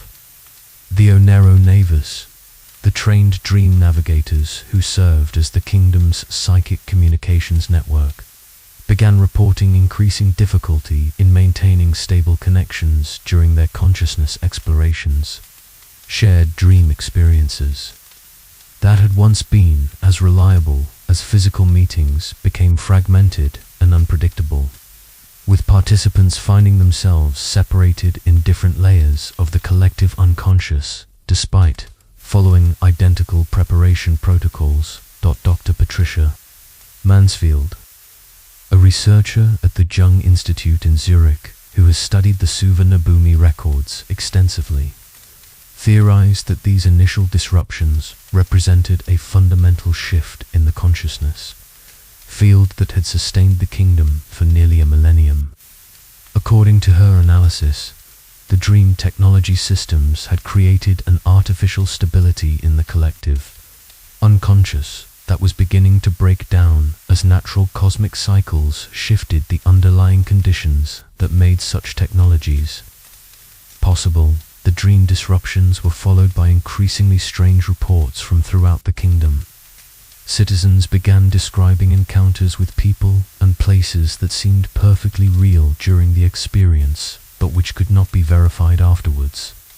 Entire conversations with friends and family members would be remembered in vivid detail, only for the supposed participants to have no memory of the events. Buildings and landmarks that people visited during the day would sometimes be absent when they returned the following morning, as if they had never existed. These reality fluctuations initially affected only sensitive individuals, those with natural psychic abilities or extensive training in consciousness manipulation. But as the phenomenon spread, it began impacting ordinary citizens who had no special training in dream technology. People reported waking from sleep to find their homes rearranged in ways no one could explain, discovering objects that belonged to them but which they could not remember acquiring, and encountering family members who seemed subtly different in ways that could not be precisely defined. The royal astronomers, working desperately to understand what was happening to their kingdom, discovered that the cosmic cycle that had made Suvarnabhumi possible was entering a phase of transition that occurred only once every 3,000 years. During these transition periods, the boundary between different layers of reality became unstable, causing phenomena that existed primarily in consciousness to begin losing their coherence in the physical world. The ancient texts describe this process as the Great Forgetting, a gradual dissolution that would cause the kingdom to slip from solid reality into the realm of dreams and legends. The process was not destructive in the conventional sense, but rather represented a shift from one mode of existence to another. The kingdom would not be destroyed, but would continue to exist in a different dimension of reality, accessible only to those who possessed the consciousness technologies necessary to navigate between worlds. King Suryavong faced an impossible choice.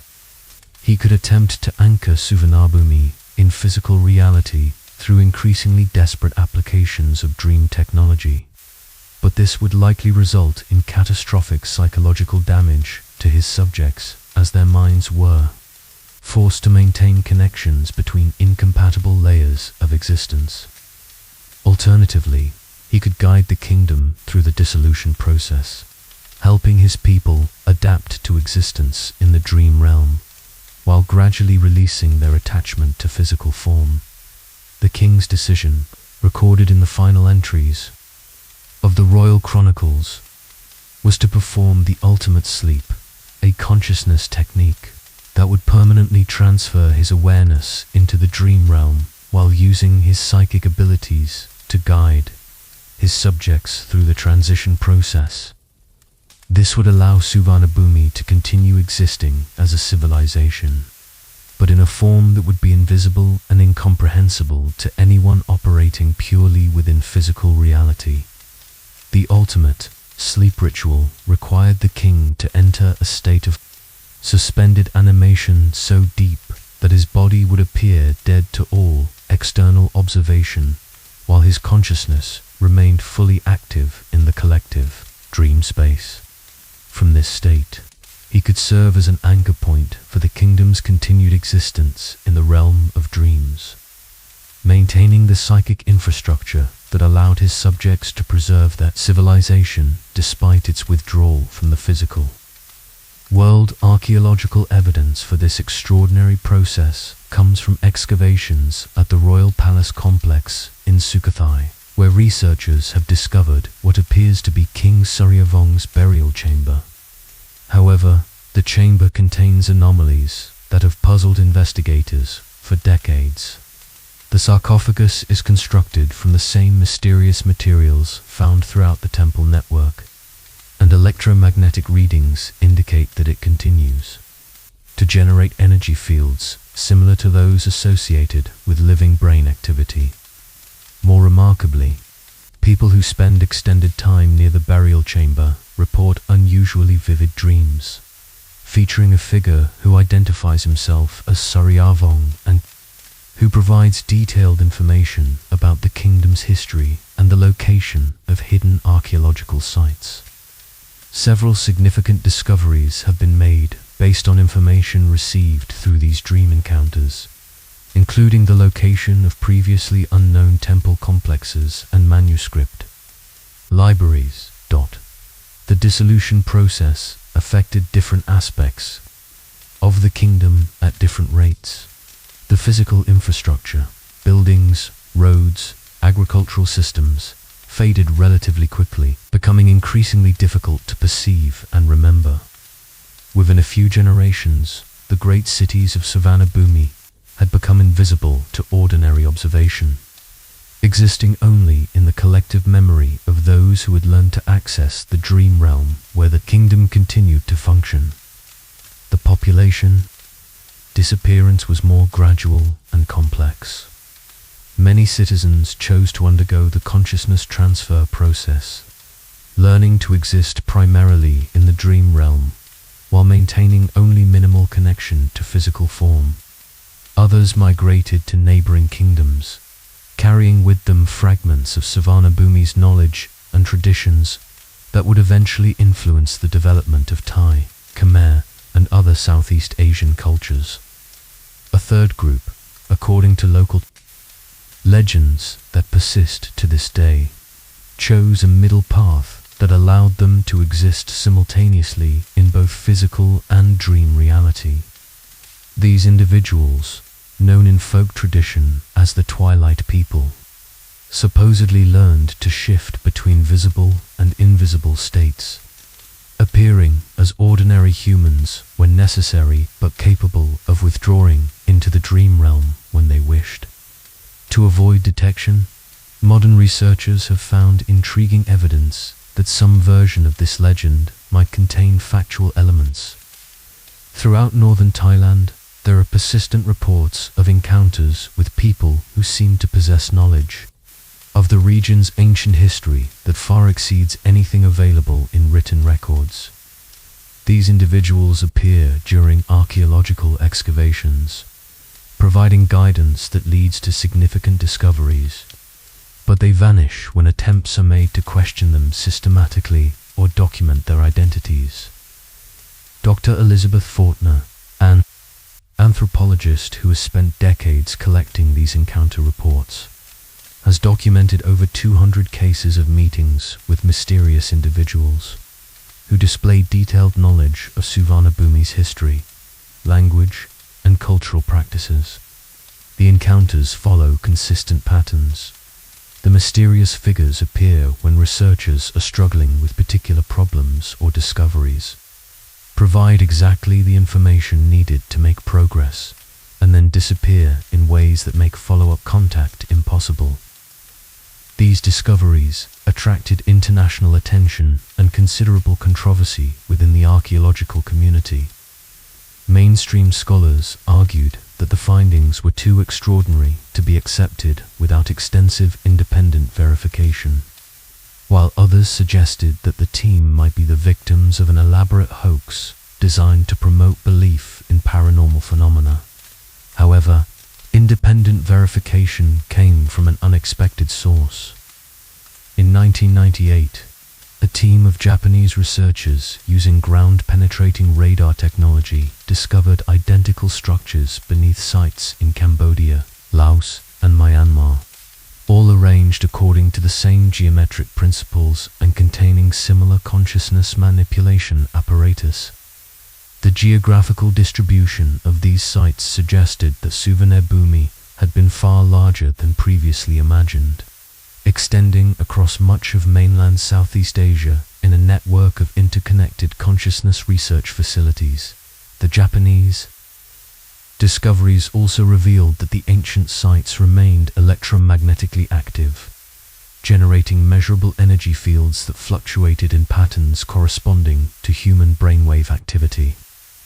These energy fields were strongest during specific astronomical conditions, particularly during lunar eclipses and planetary alignments, suggesting that the consciousness technologies had been designed to operate in conjunction with cosmic cycles. The most recent major discovery occurred in 2003, when construction of a new highway near Lampang accidentally broke through the roof of a previously unknown underground complex. The complex, which local authorities quickly sealed off from public access, reportedly contained perfectly preserved examples of the consciousness transfer apparatus, along with what appeared to be storage chambers holding dozens of crystalline structures that resembled the black stones found at other Suvarnabhumi sites. Workers at the construction site reported experiencing extraordinarily vivid dreams during the weeks following the discovery, with many describing identical visions of meeting ancient figures who provided detailed information about the kingdom's history and technology. Several workers claimed to have received technical knowledge about consciousness manipulation that they could not possibly have learned through normal channels, including specific meditation techniques and formulas for psychoactive compounds. The Thai government's response to these discoveries has been notably secretive, with access to the most significant sites restricted to a small number of approved researchers who are required to sign extensive confidentiality agreements. Official statements describe the finds as culturally sensitive archaeological remains that require protection from commercial exploitation and damage by unqualified investigators. However, leaked reports from government research teams suggest that the consciousness technologies discovered at Suvarnabhumi sites may be at least partially functional. According to these unconfirmed accounts, researchers have successfully replicated some of the ancient procedures for shared dreaming and consciousness transfer, with results that have profound implications for understanding the nature of human awareness and its relationship to physical reality. The secrecy surrounding these discoveries has led to widespread speculation about government interest in developing consciousness manipulation technologies for intelligence and military applications. Some researchers theorize that the ancient Suvarnabhumi techniques could be adapted for modern use in areas such as enhanced interrogation, remote surveillance through dream invasion, and the creation of soldier enhancement programs based on consciousness transfer and expansion. Meanwhile, independent researchers working outside official channels have reported their own successes in replicating aspects of the ancient consciousness technologies. Underground research networks have developed communities dedicated to exploring dream sharing, consciousness transfer, and other techniques described in the leaked Suvarnabhumi documents, with claims of achieving remarkable results that parallel the abilities attributed to the ancient god kings. These unofficial research efforts have created growing concerns about the potential dangers of consciousness manipulation technologies falling into the wrong hands. The ancient texts contain numerous warnings about the psychological and spiritual hazards associated with consciousness transfer and shared dreaming, describing cases of permanent mental fragmentation, identity loss, and possession by hostile entities encountered in the deeper layers of the collective unconscious as we approach the deepest hours of our sleep cycle, when our own consciousness is most vulnerable to external influence and manipulation. We might wonder whether the rediscovery of Suvarnabhumi's consciousness technologies represents humanity's greatest opportunity for spiritual evolution, or its most dangerous threat to individual identity and mental freedom. The ancient kingdom's legacy continues to emerge from beneath the earth like memories surfacing from the depths of sleep, bringing with it knowledge that could transform our understanding of reality itself. The return of the Golden Kingdom in the soft grey hours before dawn, when the veil between worlds grows thinnest and impossible things seem to shimmer at the edge of perception. We explore the mounting evidence that Suvarnabhumi is beginning to re-emerge from the realm of dreams into physical reality. The ancient prophecies spoke of a great restoration that would occur when cosmic cycles aligned to recreate the conditions that had originally made the Golden Kingdom possible. And that time may finally be approaching. The first signs of the kingdom's return began appearing in the 1990s, initially dismissed as coincidence or wishful thinking by researchers who had spent decades studying the historical evidence of Suvarnabhumi's existence. But as the phenomena accumulated and began following the patterns predicted in the ancient texts, even skeptical scholars were forced to acknowledge that something extraordinary was taking place throughout Southeast Asia. Dr. Lisa Martinez, a consciousness researcher at the Consciousness Research Institute in Bangkok, documented the initial manifestations in a series of reports that read more like science fiction than academic research. Her team began recording increasing numbers of what she termed reality bleed-through events, incidents where people reported encounters with individuals, buildings, or landscapes that seemed to belong to ancient Thailand but which appeared. In modern settings, the reality bleed-through events typically occurred near sites associated with the historical temple network, particularly during specific astronomical conditions that corresponded to the cosmic cycles described in the prophetic texts. Witnesses reported seeing ancient temples overlaying modern buildings, encountering people dressed in historical costumes who spoke archaic dialects of Thai and Sanskrit, and discovering objects of obvious antiquity that would vanish when attempts were made to photograph or collect them. Martinez's most comprehensive documentation came from a series of incidents at Wat Phra, that Doi Sutip, where visitors during the 2004 lunar eclipse reported seeing the temple complex transformed into what appeared to be its original ancient configuration, instead of the modern tourist facilities and paved walkways. Witnesses described elaborate gardens, additional buildings that no longer existed, and a massive golden spire that towered far above the current structure. More remarkably, several visitors reported meeting monks at the transformed temple who provided detailed historical information about Suvarnabhumi that was later verified through archaeological discoveries. These monk encounters always followed the same pattern. The witness would become separated from their tour group, encounter robed figures who spoke perfect English despite their obviously ancient appearance, receive specific information about hidden artifacts or manuscript locations, and then find themselves back with their group with no clear memory of how the separation had occurred. The information provided during these encounters proved remarkably accurate. Based on directions received from the mysterious monks, researchers discovered previously unknown manuscript collections, located buried temple complexes, and found artifacts that provided crucial missing pieces in the historical puzzle of Suvarnabhumi. development, and decline. The reality bleed-through events began increasing in frequency and intensity. After 2010, coinciding with a series of astronomical events that the ancient prophecies had identified as markers for the beginning of the restoration cycle. The most significant of these was the transit of Venus across the Sun in 2012, an event that occurs only twice every 243 years, and which the Suvarnabhumi texts described as the moment when the golden door begins to open.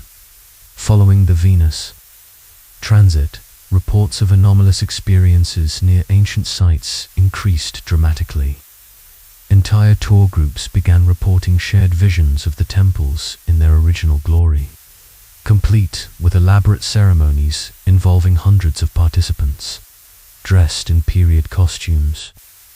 These group experiences were particularly significant because they suggested that the consciousness field effects that had sustained the original kingdom were beginning to regenerate. The most compelling evidence for the kingdom's return came from the phenomenon of temporal displacement events, incidents where modern visitors to ancient sites reported finding themselves in what appeared to be the historical past, experiencing life in Suvarnabhumi as if they were temporary residents of the Golden Kingdom. Dr. James Patterson, a historian from Cambridge University studying these reports, documented over 50 cases of temporal displacement between 2012 and 2018. The experiences followed consistent patterns.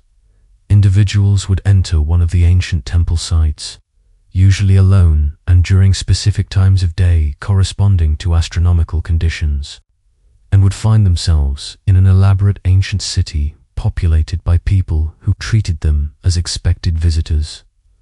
The displaced individuals consistently reported that their experiences felt completely real and coherent, lasting from several hours to several days from their perspective. They described being welcomed by officials who seemed to have been expecting their arrival, being given tours of the kingdom's consciousness technology facilities, and receiving detailed instruction in the dream manipulation techniques that had sustained Suvarnabhumi's civilization. Most remarkably, many of the displaced visitors returned with practical knowledge they could not have acquired through normal channels.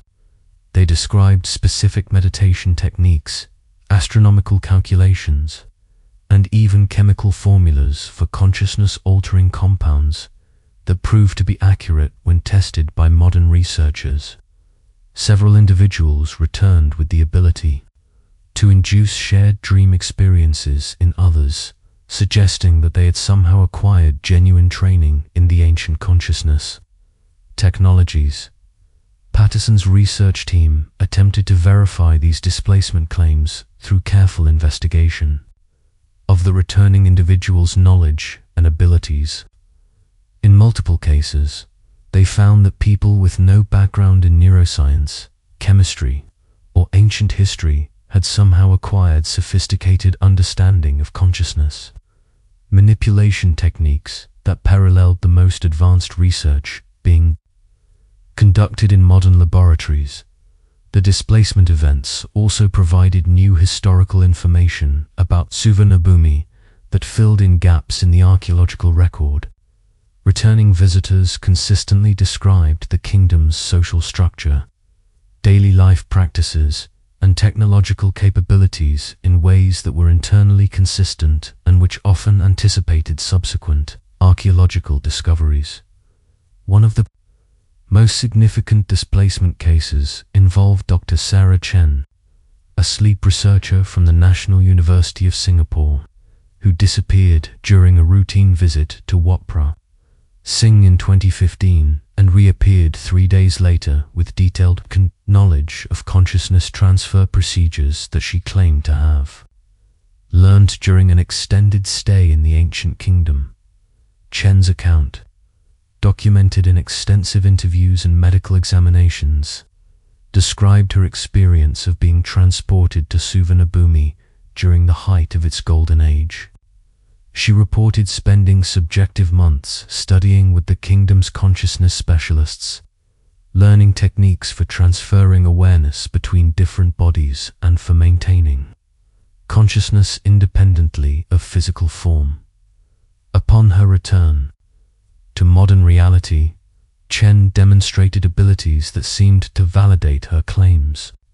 She could induce profound, altered states of consciousness in research volunteers, facilitate shared dream experiences between multiple participants, and even appear to transfer aspects of her awareness into electronic monitoring equipment in ways that created measurable effects in laboratory instruments. Chen's case attracted international attention and considerable skepticism from the scientific community. However, her abilities were verified under controlled laboratory conditions by multiple independent research teams, and her knowledge of consciousness manipulation techniques proved to be both novel and effective when applied in settings. The implications of Chen's experience and similar displacement cases were profound and disturbing. If people were genuinely being transported to the historical Suvarnabhumi and returning with functional knowledge of consciousness technologies, it suggested that the ancient kingdom continued to exist in some form and was actively recruiting modern individuals to participate in its restoration. This interpretation gained support from the discovery that many displacement experiences had been specifically selected based on their professional qualifications and research interests. The kingdom appeared to be systematically identifying and recruiting modern scientists, historians, and consciousness researchers who possessed the knowledge and skills necessary to facilitate its return to physical reality. The recruitment pattern became even more obvious as displacement events began affecting entire research teams working on Suvarnabhumi-related projects. In 2016, an entire archaeological expedition disappeared for 6 days while working at a newly discovered temple complex near Lopburi, returning with detailed plans for consciousness amplification devices that incorporated both ancient techniques and modern electronic components. The returned team members described being welcomed to Suvarnabhumi by King Soryavong himself, who explained that the kingdom's restoration required the integration of ancient consciousness technologies with modern scientific understanding. They reported receiving extensive training in hybrid techniques that combine traditional meditation practices with electronic biofeedback systems, creating consciousness manipulation capabilities that surpassed anything possible using either ancient or modern methods alone. The hybrid technologies described by the displaced researchers began appearing in independent laboratories around the world. As returning individuals attempted to replicate the devices they had encountered in these devices, combining ancient crystal formations with modern electronics, demonstrated remarkable abilities to induce shared consciousness states, enhance psychic abilities, and facilitate communication through non-physical channels. However, the proliferation of these hybrid consciousness technologies also brought increasing reports of dangerous side effects and unintended consequences. Several research facilities reported equipment malfunctions that seemed to involve consciousness-based interference, with monitoring devices registering the presence of aware entities that appeared to exist independently of any physical form. More disturbing were reports of researchers becoming permanently altered by their work with the hybrid technologies, developing abilities that seemed to disconnect them from normal human consciousness and social relationships.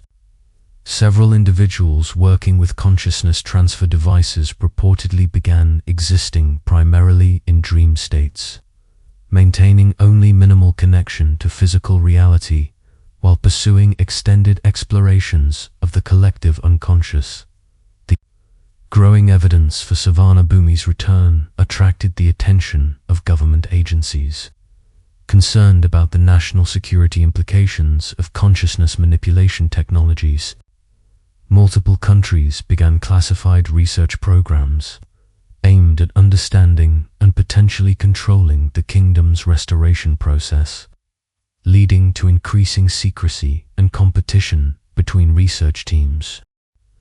By 2018, the signs of Suvarnabhumi's return had become impossible to ignore or dismiss. Satellite imagery began detecting the gradual emergence of previously invisible structures near ancient temple sites, with new buildings appearing to materialize slowly over periods of months.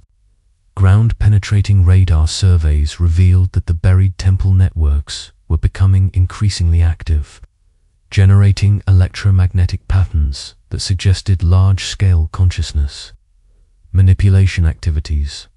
Local populations throughout northern Thailand began reporting mass shared dreams, involving encounters with ancient figures who provided instructions for preparing for the kingdom's full restoration.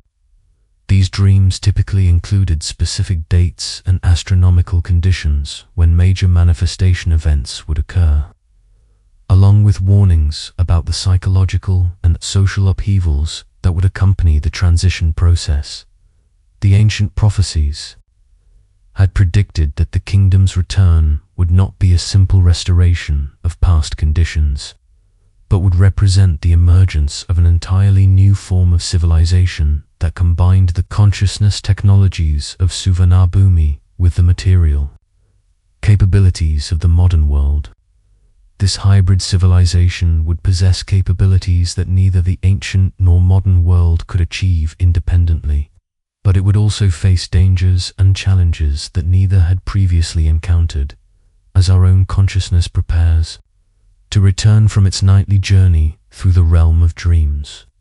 We might wonder whether we are witnessing the birth of humanity's next evolutionary phase, or the beginning of a transformation that will challenge everything we understand about the nature of reality, consciousness, and human identity.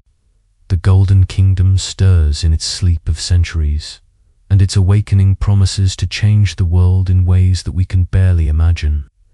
The eternal sleep and future awakening, these final moments before dawn, breaks across the horizon of consciousness. We reach the end of our journey through the mysteries of Suvarnabhumi, yet find ourselves at the beginning of an even greater story that extends far beyond the boundaries of history into the realm of infinite possibility.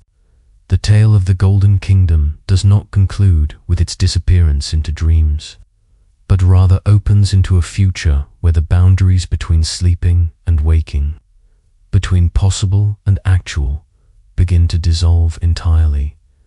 The modern encounters with Suvarnabhumi's restoration have revealed that the kingdom's withdrawal from physical reality was not an ending, but a transformation, a strategic retreat into the realm of pure consciousness where it could preserve its essential nature while waiting for the cosmic conditions necessary for its eventual return.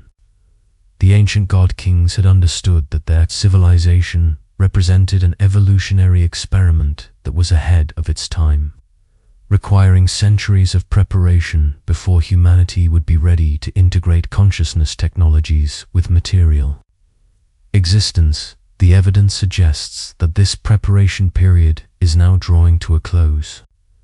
The reality bleed-through events, temporal displacement experiences, and hybrid technology manifestations all point toward an approaching moment when Suvarnabhumi will fully re-emerge into physical reality, bringing with it knowledge and capabilities that will fundamentally transform human civilization. Dr. Elena Rodriguez, director of the International Consciousness Research Consortium, has spent the last decade documenting what she calls convergence phenomena, increasing synchronicities between ancient Suvarnabhumi predictions and contemporary developments in neuroscience, quantum physics, and consciousness studies.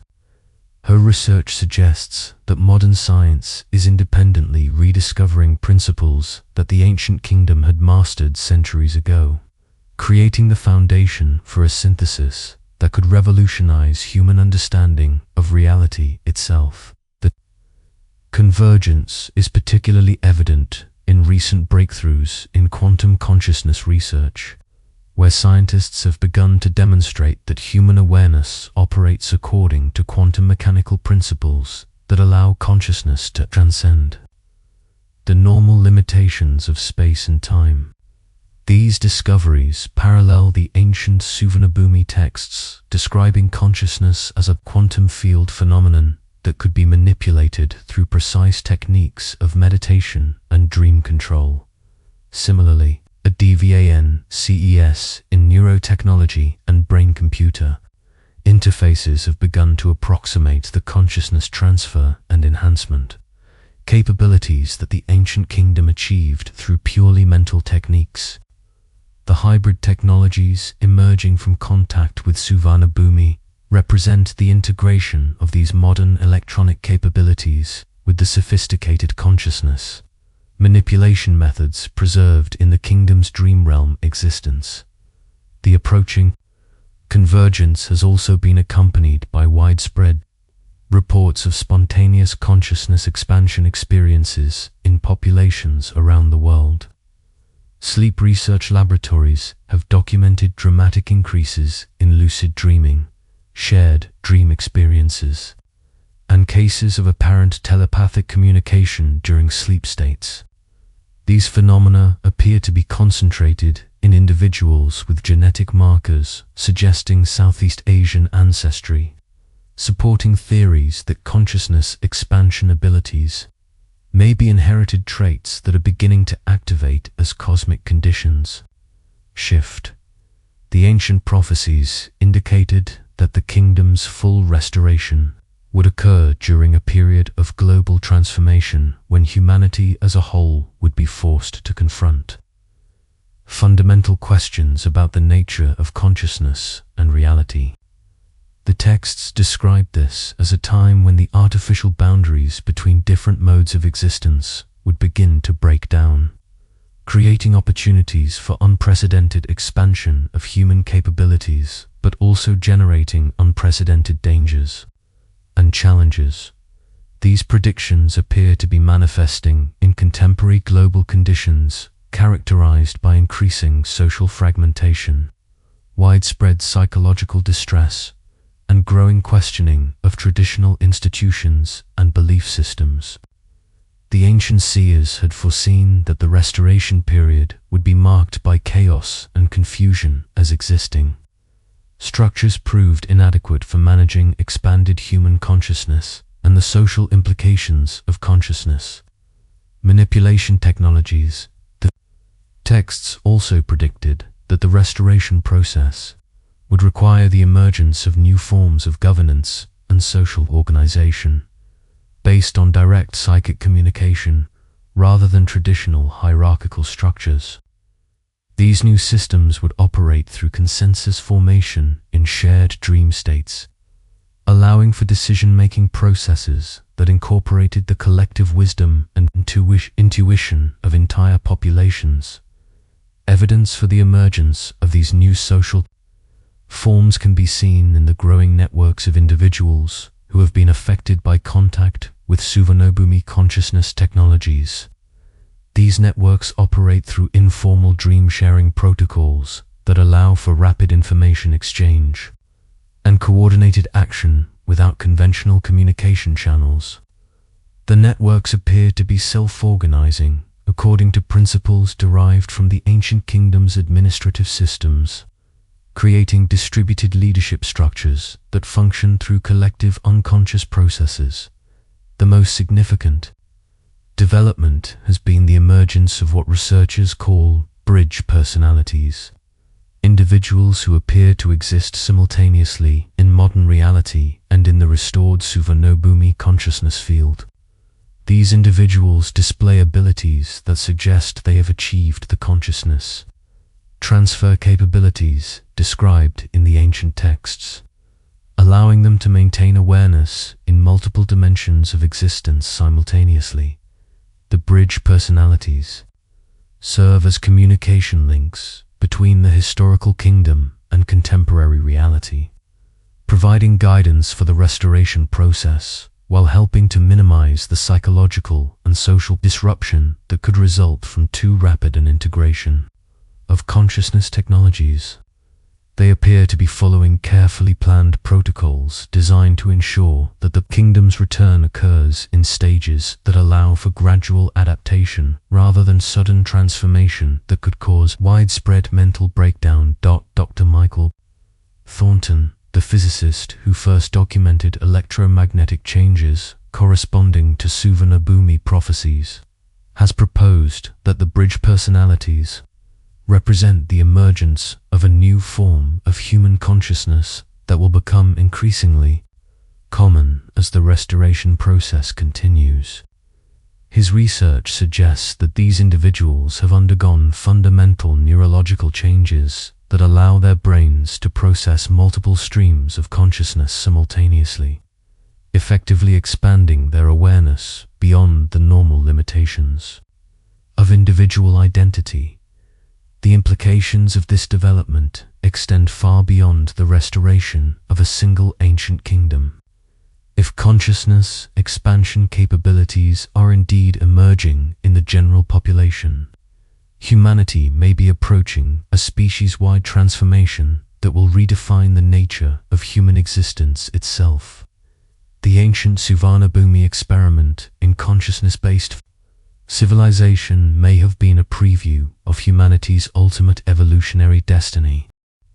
However, the ancient texts also contain stern warnings about the dangers inherent in this transformation process.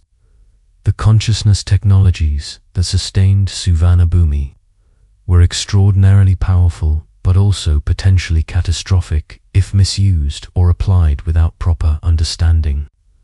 The kingdom's original dissolution had been caused partly by the inability to maintain stable collective consciousness as cosmic conditions shifted, and similar instabilities could occur during the restoration process.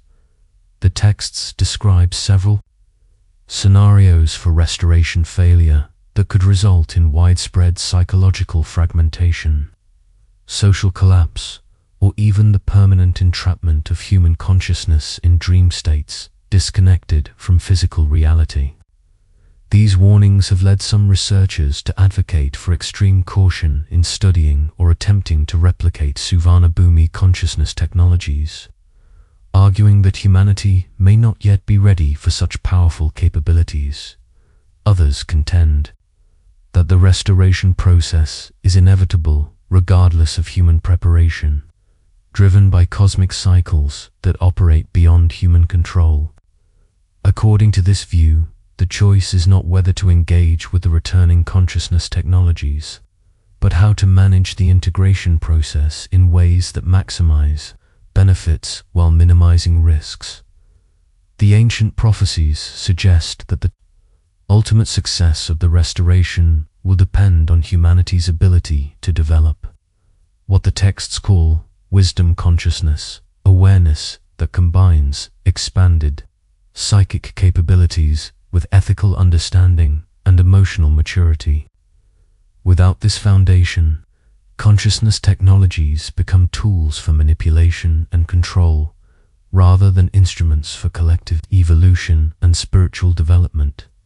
As we emerge from our journey through the mysteries of Suvarnabhumi, we find ourselves not at an ending but at the threshold of a beginning that extends far beyond the scope of any single story or historical period.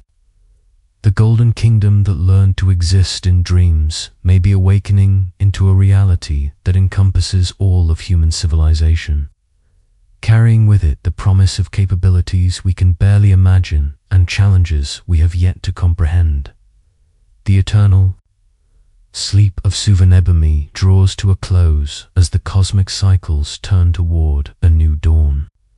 Whether that awakening brings golden light or shadow depends on choices that each of us will make as we navigate the expanding frontiers of consciousness and reality in the years to come.